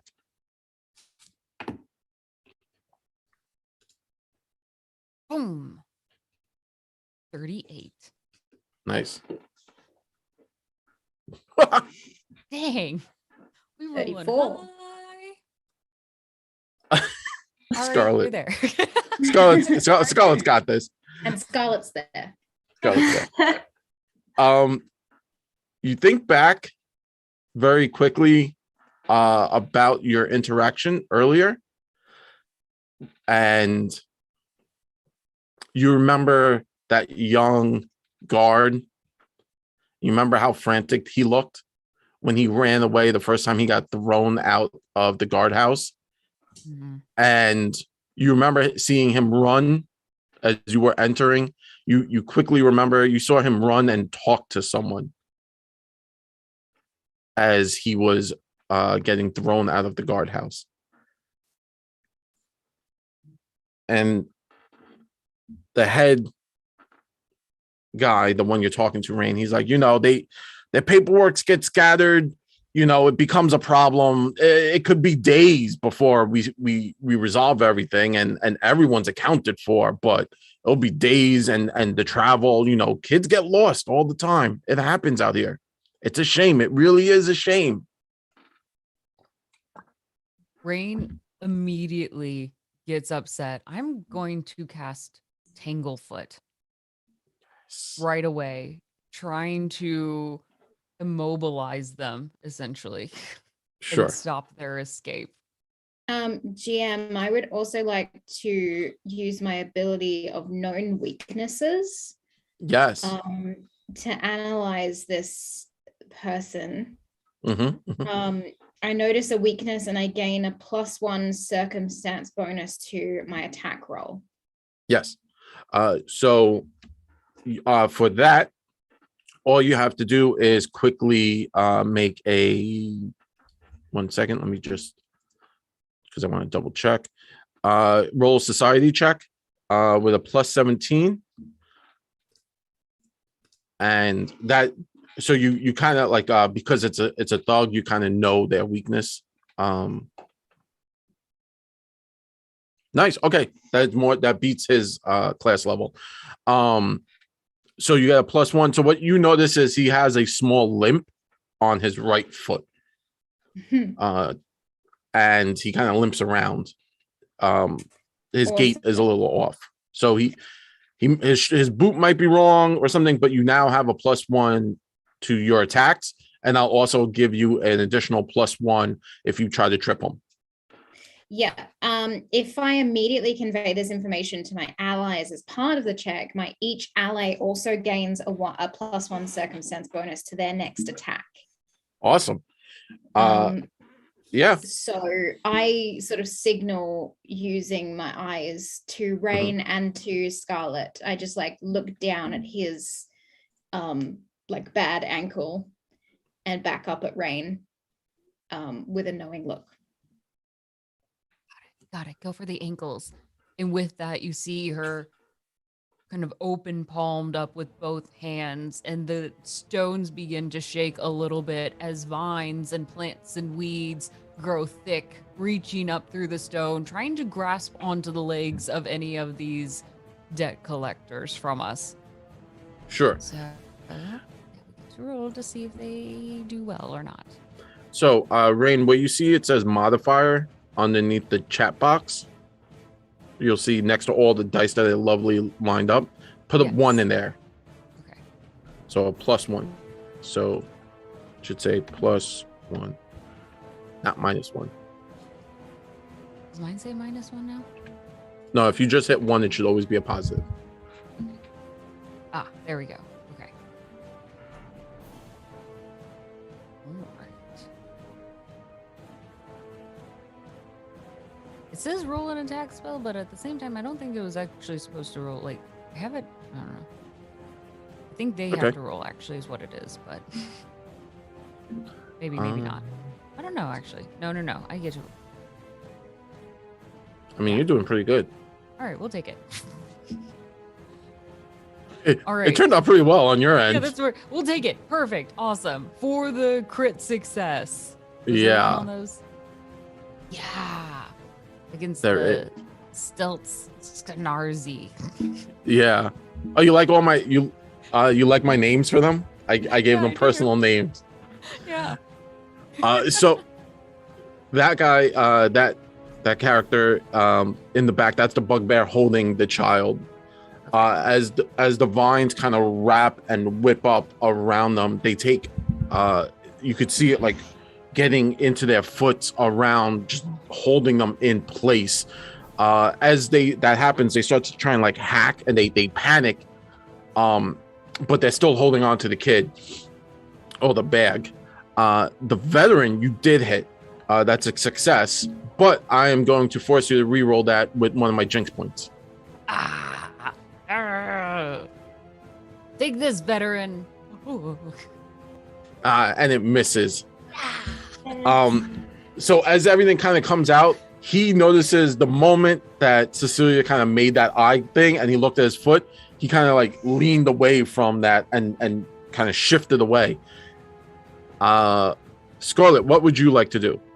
I feel like you guys are all trying to, at this point, like everyone's like making moves. Yeah, I'm gonna say to Cecilia, this isn't me flirting. This is me making a move. And I would like to use Charming Touch on my boy veteran Skarsny. Okay.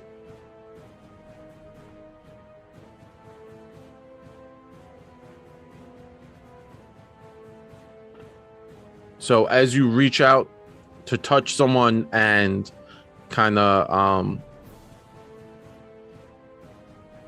try and like change the situation that's going on here.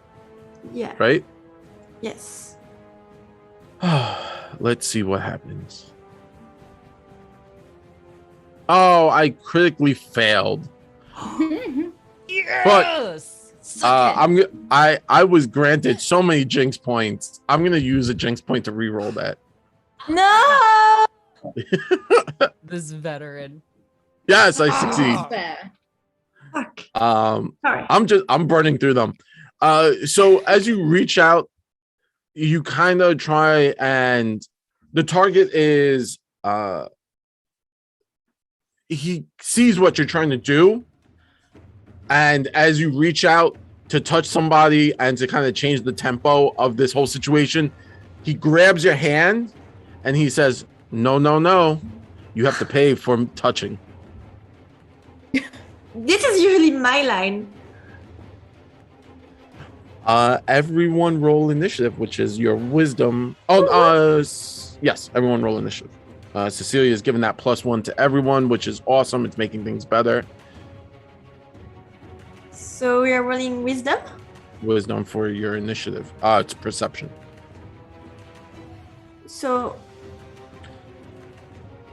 it's on your sheet on the main page. You'll see where it says initiative, and then you have a +15. oh, perception. Yeah, sure. Oof. I I rolled a 1. +15, but I rolled a 1. It's rough. It hurts a little. You're just taking a moment to soak in the scene. Yeah, it's to understand what's happening. Yeah. That's what. Yeah. Yeah, it makes sense to me. As Scarlet reached out and the veteran kind of grabbed her hand and said, you got to pay the touch. He dropped, he forcefully throws her hand to the side. Seeing what's happening, he is going to take his turn now that you guys drop, kind of like everything's happened. And he's going to start to back up down the street. As he does, he is going to pull out his bow and he is going to fire a shot off at Rain. No, I have feelings. Oh, it's critical. Oh, that is rough. Oh no. It's fine. It's just a flesh wound. It's just a flesh Plenty wound. more limbs. It's okay. Oh. Oh, 38 damage. Macaroni noodles. That hurts. Yeah. As he does that, and then he yells at Stelz, the bugbear, the kid, and he says, "Beat it! Get out of here! Get back to the hideout!" Blip, the other dog that you have to roll because since he's immobilized. Yeah. Oh, yeah. They're going to have that guy's gonna. He's just yelling at him to say, "Move! Like get out of here! Like you're not. Don't be here." Blip is going to go. Blip is gonna kind of take a few steps back away from everyone, and is gonna try and Blip is a female. She's gonna try and punch Scarlet. She critically fails. As she moves back, she actually steps into the viney and the sap area that Rain had created. And then she throws a fist, but she realizes she's stepping in sap, and it's not cool. Rain, it is your go. Rain, you just took an arrow like to the shoulder through your hide armor. It is your initiative. Just really focused on this child and really angry about this. I first would like to see, can we do a crit failure card on Blip? Because listen, if I have to take a crit failure, if I do poorly, I want Blip to take one too. Sure, we could do a critical failure card. I know this is gonna hurt me, so I want them to hurt as well. I'm going to reach out to the editor to hit me with a critical failure card. Oh great! Oh my! Editor. Oh great, editor! Gift us with a crit failure from a melee attack with a fist punch. To fail. So I rolled a 2 on the failure card, and we're gonna see what we get. So this is gonna be interesting. I've burnt a lot of my Jinx points, and I appreciate my group. I also got that nat 20, but oh no! So as she steps into the sap, she throws that wild punch at Scarlet, but twists her ankle. She is flat-footed until her next turn, which is quite powerful in Pathfinder 2nd edition. Flat-footed takes away from your armor class, and most of us know what armor class does. So she's stuck, and she kind of twists her ankle, and now she's got on her left foot. So she's off-centered. Wonderful. Then for my turn, I would like to use my Titan Wrestler. I want to actually... I'm going to barrel my way through, like, think Red Bull seeing the flag, but it's this bag of this small child stuck in this bag. And I am going to try to grapple our bugbear. So I will probably have to push Blip out of the way as I go through it. So maybe 2 athletics checks for that, or that. No, you could go through Scarlet. So like there's a Scarlet is a friendly square. So I'm just happy one still to elbow Blip in the face as I make my way through. That you could do that. You could throw a big moose elbow. So as you kind of like Scarlet steps back, seeing you like kind of get like angry, and you charge. Scarlet takes her step back. She's like, "Nope, not my problem." And as you come through, Blip is still like stuck looking at the sap, and you throw that elbow. Roll a D4. Sorry, unarmored is D4, and then add your strength to that. So 4. Strength. Additional 4, so 8 points of damage right up her nose. Oof. Shove it up. And now roll your athletics against our bugbear. Just fury in this moose's eyes. A 30. 30. Jeez Louise. I'm not gonna let this kid go. You can't take him. So as you rush there, you kind of grab the bugbear's arm, and that you now have her grappled, and then you reach out and you kind of grab their shoulder, and you're holding them in place, holding them down. You're like, yeah, I'm not letting you go. So they are fully immobilized at this point. You have them pinned. You can hear screaming and barking coming from the large sack. You have one more action. What would you like to do? I will. Well, I have him grappled. I'd like to take my moose head and I want to headbutt this bugbear. Yes. Make a they are grapple, so make an attack. I will. You don't forget you have that +1 from Cecilia. It keeps disappearing after each one. Yeah, because it's the Breach. machine. The machine does it. We're gonna blame the machine. All right. Roll for attack. Do you want me to just use like one of my weapons? No. Yeah, use like the dagger. Your dagger, because that's like the same D4, D6 This system. will be my third action. Okay, so here's a quick question on this roll. It's my first technical, I guess, like attack. So do I roll with the first one, or if it's my third action, do I roll with the lower number? You actually roll with your second, because they count. They as per the rules, they argue that grappling is an attack because you're not doing it friendly. Makes sense. Yeah, this is not nice. I'm not doing nice things. A 19. They are flat-footed. That hits. Yes. But all this- Headbutting damage. Just Yes. with that full-on forehead to his nose, bringing it down. Oh. Yeah, you throw it in there. 8 points of damage smashing into their face. You actually hear bone crunching sound as a yelp goes out and blood starts to pour out of their nose. What's that sound? Someone taking the hit. That was someone taking the hit. noses out. All those noses. No noses by the end of this battle. All right, that's it. Scarlet, you are up. Rangers kind of run past you. The veteran smack talked you. What would you like to do? Oh my god, I'm not sure. What would happen if I did a sound burst right now? Would it hit rain?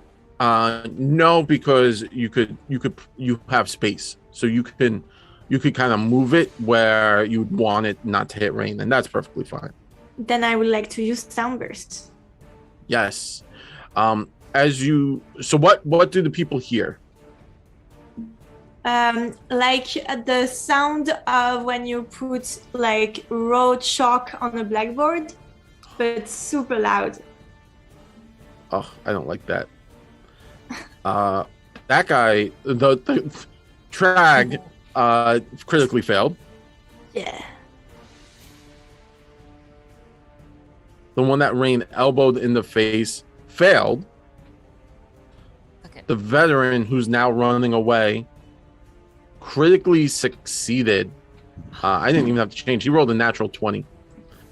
And the one holding the kid rolled a natural 20. 2 20s back to back. 2 20s back to. That's crazy. Did you focus on the birds circling around his head? Yeah. But you did tag 2 of them. So let's see how much damage goes out. Oof. That's a lot. The 2 thugs that is standing next to you just get obliterated. You can hear they kind of double over and holding their head as the sound explodes. Rain, you don't really hear anything because technically you have to be in the burst to hear it, and she moved it so you just see them kind of double over. The funny thing is, the one that you headbutted, at the same time that burst of sound happened, somehow it blocked maybe nasal cavity. You're not sure about bugbear anatomy. Might be linked to their hearing. But the veteran in the back, he's just talking smack to you, Scarlet. The Scarlet gets a critical success, so please roll a 1 to a 5. I roll what? Pick a number between 1 and 5 because you got Oh. a critical success on one of those guys. A 3. 3. So, almighty editor, we will give you more fish heads. Well, the fish heads. Fish for the editors. I want you guys to know that guy with the bugbear was going to run, Rain, like full on run. Like this was going to turn into like you gotta catch them. Knew it. That was a smart move. I don't know why people dislike. You're only the second person I've ever played with who's played a druid, and Really? I get a lot of people. I have people that talk like I listen to people and they're like, oh man, investigator is like one of the most played classes. So AJ's playing like a class I see a lot because everyone likes that, like getting the bonuses for like, knowing more about your enemies. And clerics are always in the mix because they're clerics. I'm pretty dumb, so this was an easier character for me. Like, I don't know anything. But druids is the least played one, and I like the druid class. I'm a big fan. They could turn into a dragon at higher levels. I was like, wait, I can? I was like, You're like, yeah, how did I miss out on that spell choice? But I did turn into a T-Rex, so there's that. that's true. That changed the Close. fight. Closer to it. One day I'll yeah, be you're a like- dragon. First a T-Rex. First T-Rex, then dragon.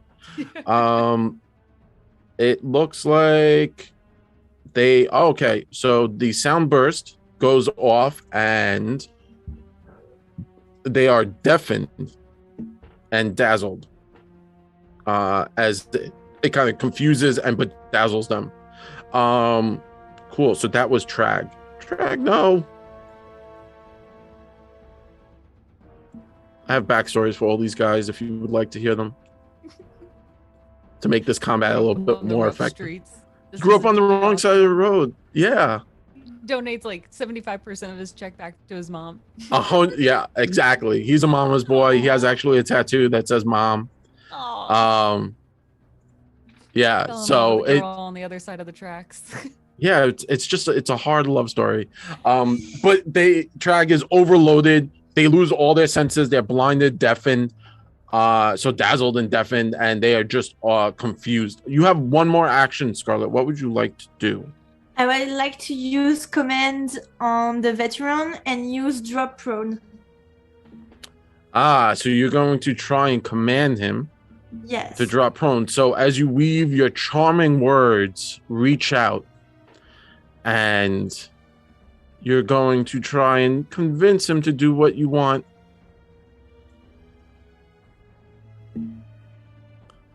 He has failed, and as your honeyed words reached his ears, he seemingly can't, break it. He hears what you say, and on his turn, he will drop prone. Yes. It I is wink now at my. Cecilia. I wink at Scarlet, not myself. I don't wink at myself. I wink at Scarlet.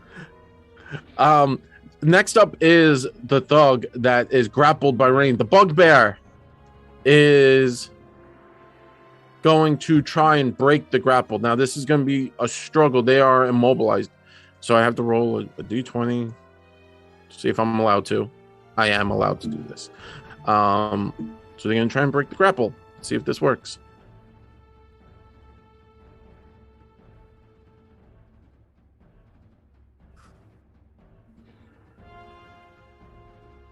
Please be weak. Please be weak. Turns out he has no upper body strength. I don't know. Yeah, that's pretty terrible. I'm actually going to use another jinx point to break the grapple. To re-roll it. Oh, I fail at breaking the grapple. So you're kind of holding on the grapple tightly. They're trying to release it, and then being frustrated, They are going to turn to you, smile, and headbutt you back. Oh, This is going to be yeah, their that's third fair. action. We probably do see each other eye to eye on this. Is pretty. She's pretty tall. Natural 20 on Rain. Oh, Ugh. Smashing into Rain. You bash each other in the head, which this is hysterical. I'm a big fan of this. we're just going back and forth at each other. Like Yeah. those dumb dinosaurs that just keep hitting. They're not dumb. That's how they do things. Shouldn't insult. So altogether, you take 7 points of bludgeoning damage as they smash their head into your fotch. Just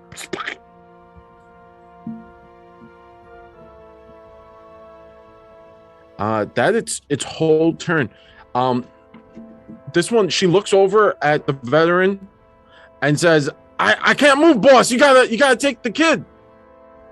And it's Cecilia's turn. What would you like to do, Cecilia? I would like to run over to the veteran. Okay. If I can. Yep. Yeah. And I would like to attack said veteran with my short sword. Just cause some damage and make him think twice about confronting us again. Nice. So I've got +1 to my attack because of the ability I used. And then we're going to 22. 22 just misses their AC. Just misses. Just misses. Poop. I'll try again. Roll better. That's worse. Oh no. Oh no.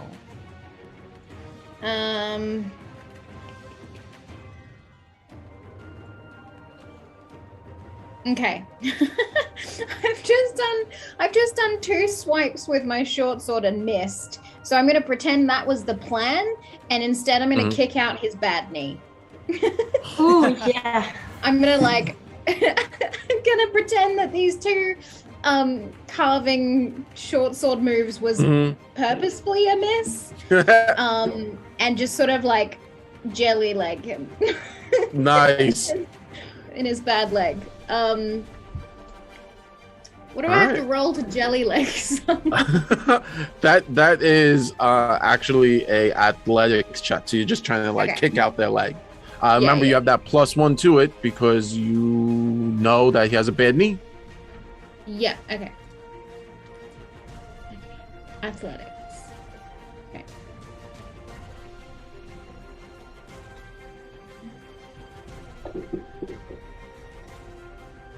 Oh no! I'm gonna use my hero point because that's ridiculous. And roll that again. The dice are on my side today. I'm liking this. Oh! There you go. Until we get a 30. Yeah, so rough. For a jelly leg. So you kick out his bad knee. I want to kick it out. Yeah. So you slam your boot end right into his knee. You could see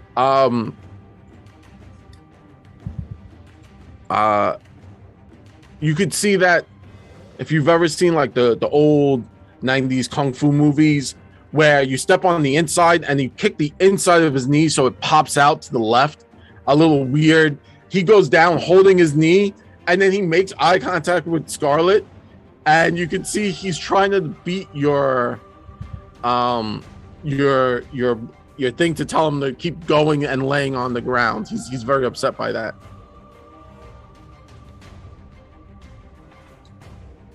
That's my turn. Cool. Top of the round. Oh, not top of the round. I forgot. There's guys in the back. Oh, the guy was blind and deaf and dazzled. Drag, no. He just wanted to make his mom proud the whole time. He's gonna kind of back up and try and put himself actually. Scarlet, since you're the one who did this, can you roll a d4? Because he is blinded. So 1 is top of mat, 2 is the bottom of mat, 3 is the right, and 4 is the left. So 1. So he's just gonna kind of wander backwards. He doesn't know where he's going, so he's gonna go very cautiously, and he's gonna spend all 3 turns just backing up. He was trying to actually reach the building to put his back to something, and he's just now moving backwards very slowly. 0, the one in the back, is going to pull out a javelin and throw it at you, Scarlet. He critically failed. Editor, give me a critical fail card of a 2, please. So he critically failed. He is going to look at Burgo, his cousin, and he's going to say, I don't know, man, this seems stupid. We got the kid. We should just get out.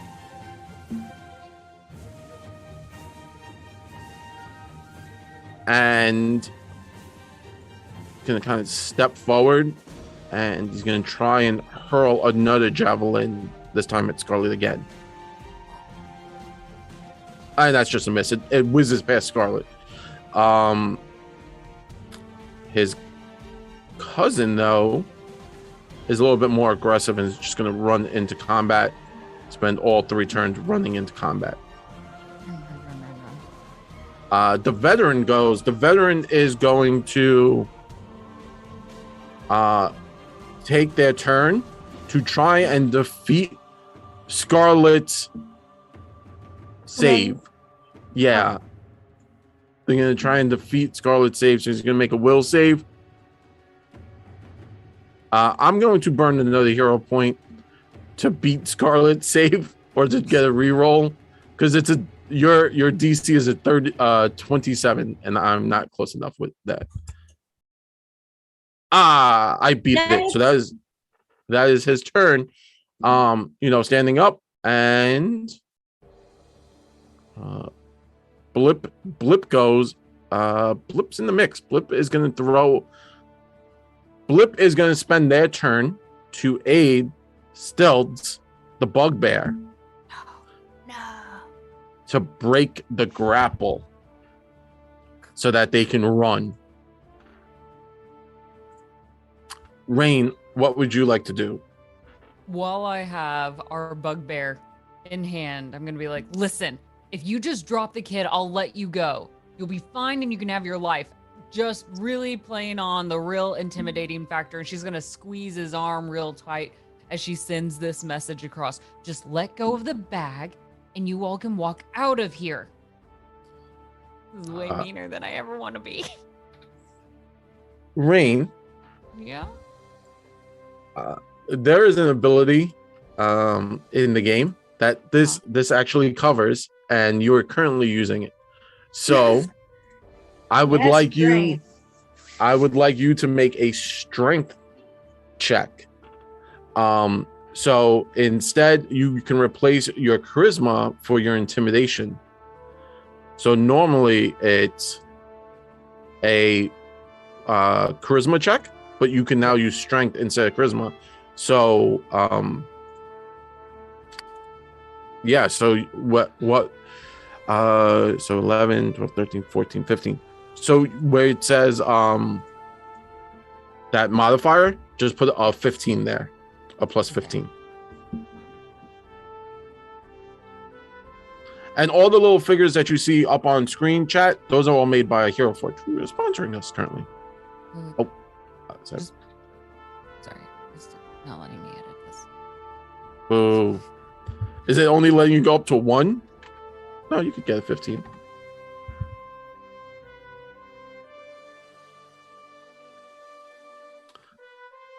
Just not No. Okay, so just roll a d20. Okay, I will roll a d20. And then you see where it's and then we'll just figure it out. All right, so 25. That Perfect. Nice. That's and easy math. I love that. Easy math. Thank you, Rain. I appreciate that. Yes. 25.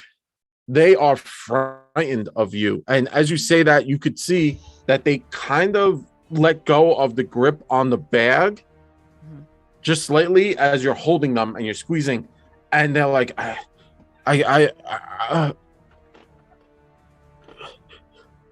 can't. And then they look at you and they're like, and then they resolve to hold the bag tighter, but their grip doesn't seem as strong. Like if something were to happen to the bag, it'd be different. Okay. In the bag. I would like to try. Oh, God. Oh, God. Okay, what am I gonna do? I just Becca, I plan on afterwards maybe using command and release what they're holding, just so you know. Okay, that sounds good. That sounds good. Or you could just like slice the bag so that the kid falls out. Also, Sure, we'll try that. We'll use we'll use my sickle. I'm gonna try to slice at the top of the bag to cut it open, so it's a bad bag. You gotta just throw it out at that point. Bag. A bad bag. I roll a sickle attack. Okay. And since it's not on the bugbear, I'll just roll it in chat since I'm attacking a bag. Oh gosh. Is an 18 enough to hit a bag? Oh, this bag, it's wily, this bag. But such a high AC for a bag. Right? You'd be surprised. As the bugbear sees you kind of pull out your sickle and you do like a slash to the bag, the bugbear, realizing this is their moment to make it look like they didn't want you to cut the bag, scared of you, you slice the bag like right under where they're holding it. And the bugbear screams no as the bag is cut and the little girl and the pug fall out of the bag. And they look up and they see you, Rain, and a wild smile crosses their face in excitement. The veteran sees what's happening, finally breaking the spell, looks and is now kind of fearful of the situation. Scarlet, what would you like to do? The bag is cut, the child is out. What would you like to do? Sound burst again. Sound burst again, yes. And there's a lot more of them in that sphere. So as you reach out, with your magical ability, we're just going to roll it on all of them.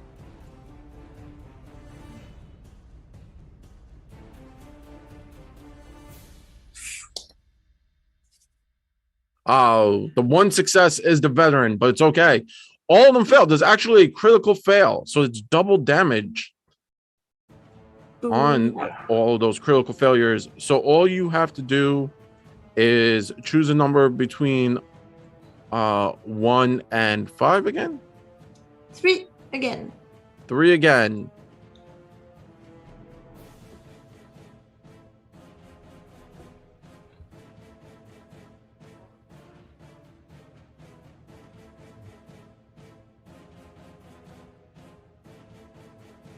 Dope.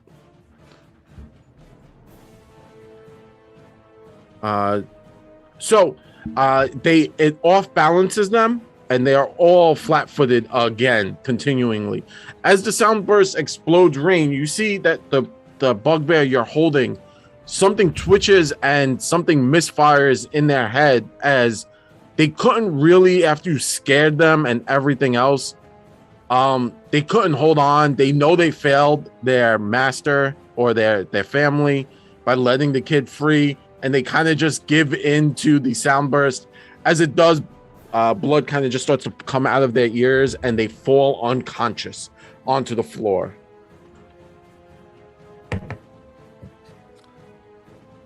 Cecilia, what would you like to do? I am behind everyone. The veteran's still on the floor, is that correct? Yes, he's gonna have to stand. Yeah. I just raise a foot as if I'm gonna go slam down on his bad leg again and hesitate and just say, Have you thought twice about everything? Looking at you, looking at the group, what's happening, he throws his dagger on the floor and he puts his hands up and he's like, listen, it was only a job. I don't want any more of this. I don't hold it against you. Just come back with a contract next time, yes? Yes, contract, exactly.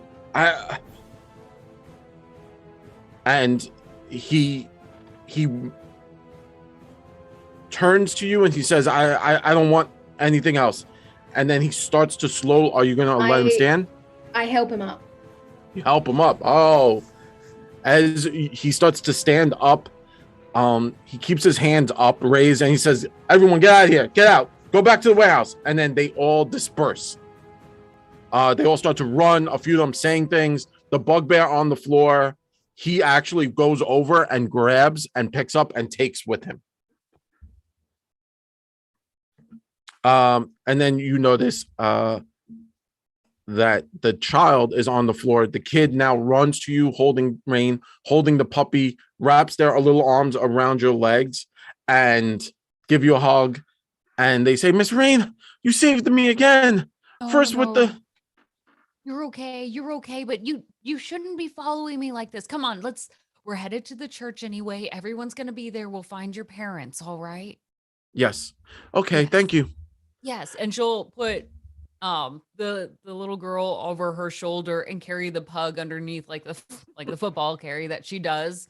And then all right, let's everyone get to the church. We've got a lot we have to get done, and now we are definitely behind schedule. We have to get going.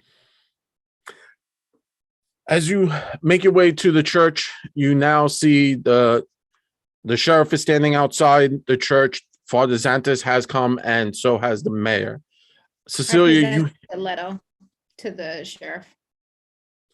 Sheriff Baylor takes the letter, reads it over, nods to you, nods to the mayor, and at this point, bells start to ring and crowds start to appear and funnel to the center of the town square. This is the church, would be the town square.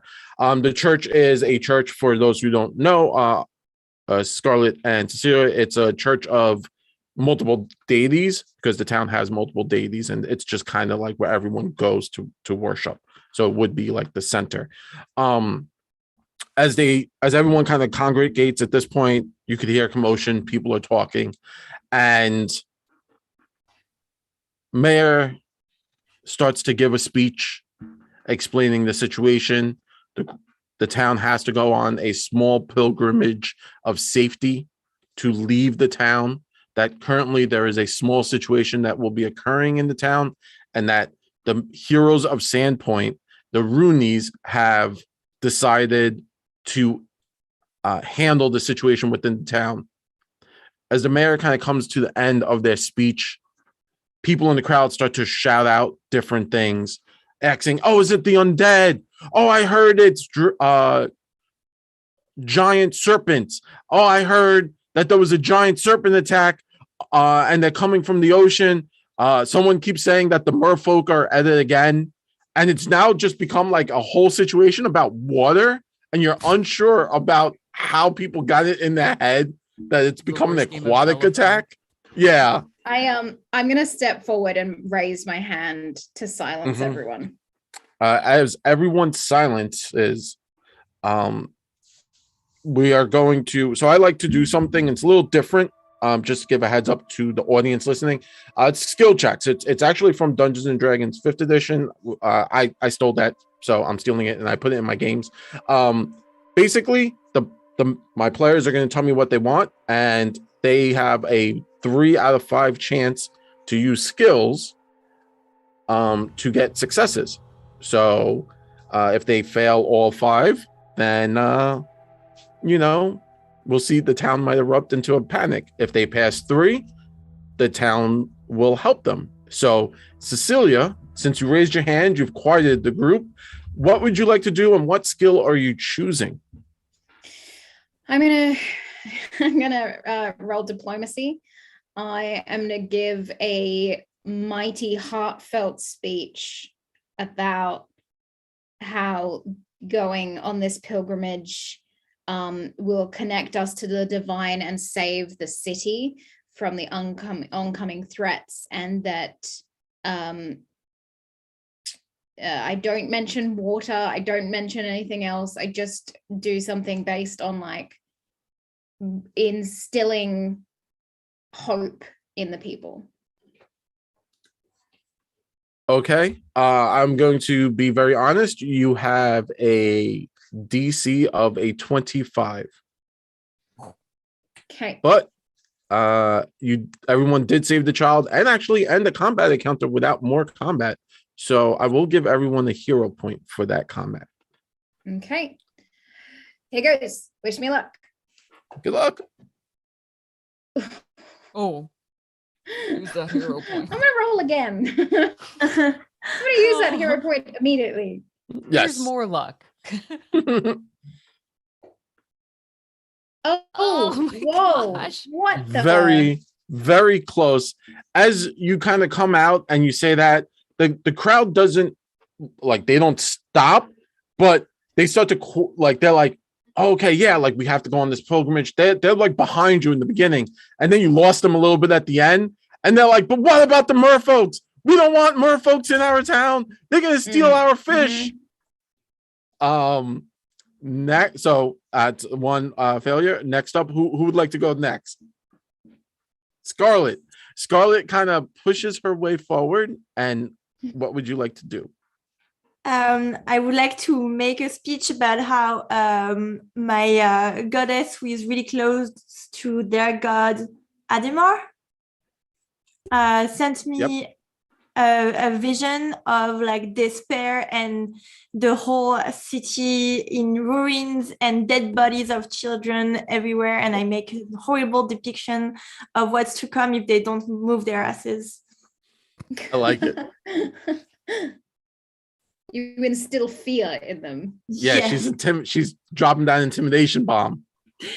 Hope didn't work, so should I roll intimidation? Yes, please. Come on. Awesome. 32. 32. So with that, people get real quiet. They're like, the gods are against us. The guards are coming to the town. Oh shit. So they start to get quiet, a little anxious, but because you did succeed, you lowered the DC by 5. So the more you succeed, the easier it gets, right? So one success. All right, Rain, you're up. Oh my gosh. Taking this last moment, looking at the town that she's known so well, I'm going to use my ability for no cause for alarm as a way to calm them, kind of reassuring that we've done this before. You can trust us. We can help guide you through this, and that the deities will help us. And as a show of strength, I'm assuming they've been preparing things to go. She's going to lift up a donkey. Yes. And raise it up, and using strength to be like, we can handle this. Take what is yours and move up the mountain for safety. Take your ride and take your beans and praise that who has taken care of us. And she'll set the donkey down in front very gently. So I will use my strength to reassure people that we have things under control as we raise our donkeys to the sky. By waving a donkey. She's like, and then we're just gonna add 15 to that. But yeah, there you go. You got it. So the DC has gone down again by 5. So you're at 15. So you have a flat 15. So as people start to cheer, right? At first they were like, the gods are against us. And then Rain flexes on them. They're like, yeah, donkeys, woo, donkeys. And we now come back around to Cecilia. Cecilia, you have that presence. You remember how you used to deal with the royalty. You know, what would you like to do?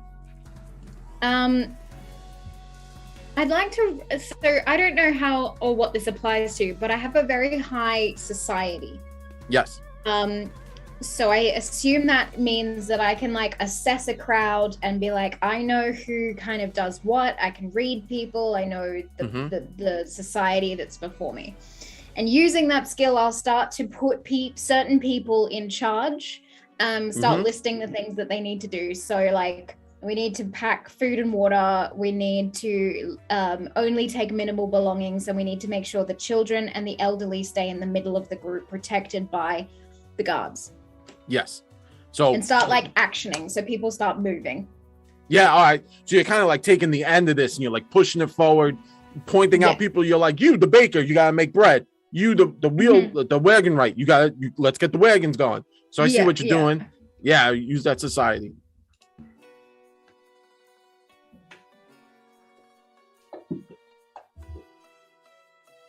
Oh, 28. There you go. Perfect. All 3 successes. At that point, the people see where you're coming from, excitedly start to move out. You still hear people chanting donkey. And then people are excited. And they kind of take very quickly to what you're doing, Scarlet and Cecilia and Rain. They've taken very quickly. You've really pushed them forward. At this point, guards start to come in and start to move people and are helping people. Sheriff Baylor moves up onto the stage to talk to Father Xantis, and the mayor kind of steps forward and starts to talk to the group. She's like, "Thank you, oh my goodness, thank you all so very much." I didn't see Marvolo and Nexon in the crowd. Are they doing something in particular? Oh yes, no. They've started doing some fortifications already. In fact, maybe we can head out. Well, no, I'm trying to think which side they were on to start doing those fortifications. Oh, we can go check over on the far side and see if they've started out there, perhaps. Plus, and Rain will look back at the others, we should probably scout the entrance and make sure that it's clear before we send the people out anyway. I'll go warn the others. Okay. Go let them know that we're getting ready to send all the people out. Okay. Well, and she looks at Scarlet and she's like, "Well, if you're going to speak to Marvolo and Nexon here, can you take this letter? It's just me sending them a letter of specific fortifications that they would want to look into." And then she hands you a letter. Got it. Before Scarlet heads off, I'm just gonna turn to her and be like, "The bet's still on, so don't die." Okay, but what if I fail? What do you win? If I win, you have to give me massages for an entire day. Deal. Platonically. Platonically, of course. Yes, nothing else. All right, look after yourself. You too.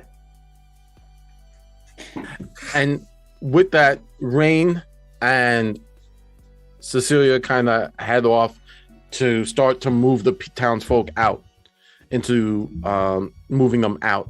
Scarlet, with the note, you watch longingly as your friends kind of head off and you stand on the stage as clouds start to roll in off the sea. And that is where we will end it today. I want to say thank you very much to the group. I want to say thank you very much to Editor for running all the stuff in the background. And of course, I want to say a huge thank you to our sponsors, Hero Forge, for all these awesome minis, which are really, really cool. You can pick them up, go to Hero Forge, make a mini, make a million minis, because that's what I've done at this point. I want to say thank you very much to Sirenscape, where you could hear in the background, we actually have really cool music and it changes the game. And as always, I want to say thank you very much to Michael, Dead Aussie Gamer, where this is his channel. Sadly, this is not his face, but he lets us have this space to play, and we love you for it. With that being said, I will toss it over to my Becca, because normally it's Dawn, but it's Becca today. Becca, why don't you tell them where they can find you when you're not here playing Rise of the Runelords? Yes. Hello. I'm Becca Godsey over on Twitter and here on Twitch at XCausticPhoenix. But on Sunday nights, we are over on D20 Deathmatch. So if you still love D&D and also want to pair it against some PvP, it's a wild time. And AJ Winters will be joining us tonight against DM Dave of Careful Cantrip. So it'll be a battle for the centuries. Boom. Ooh, yes, I'm scared. Hi, I'm AJ Winters. I am going to be fighting in the D20 deathmatch later tonight. You can find me on Winter's Tales. I am a world builder, DM, and D&D player. And I am slowly building a world one step at a time over on my YouTube channel that I will then host and DM a D&D game in this year in May. So stay up to date with all of that stuff. The links are in chat. Can't wait to see that.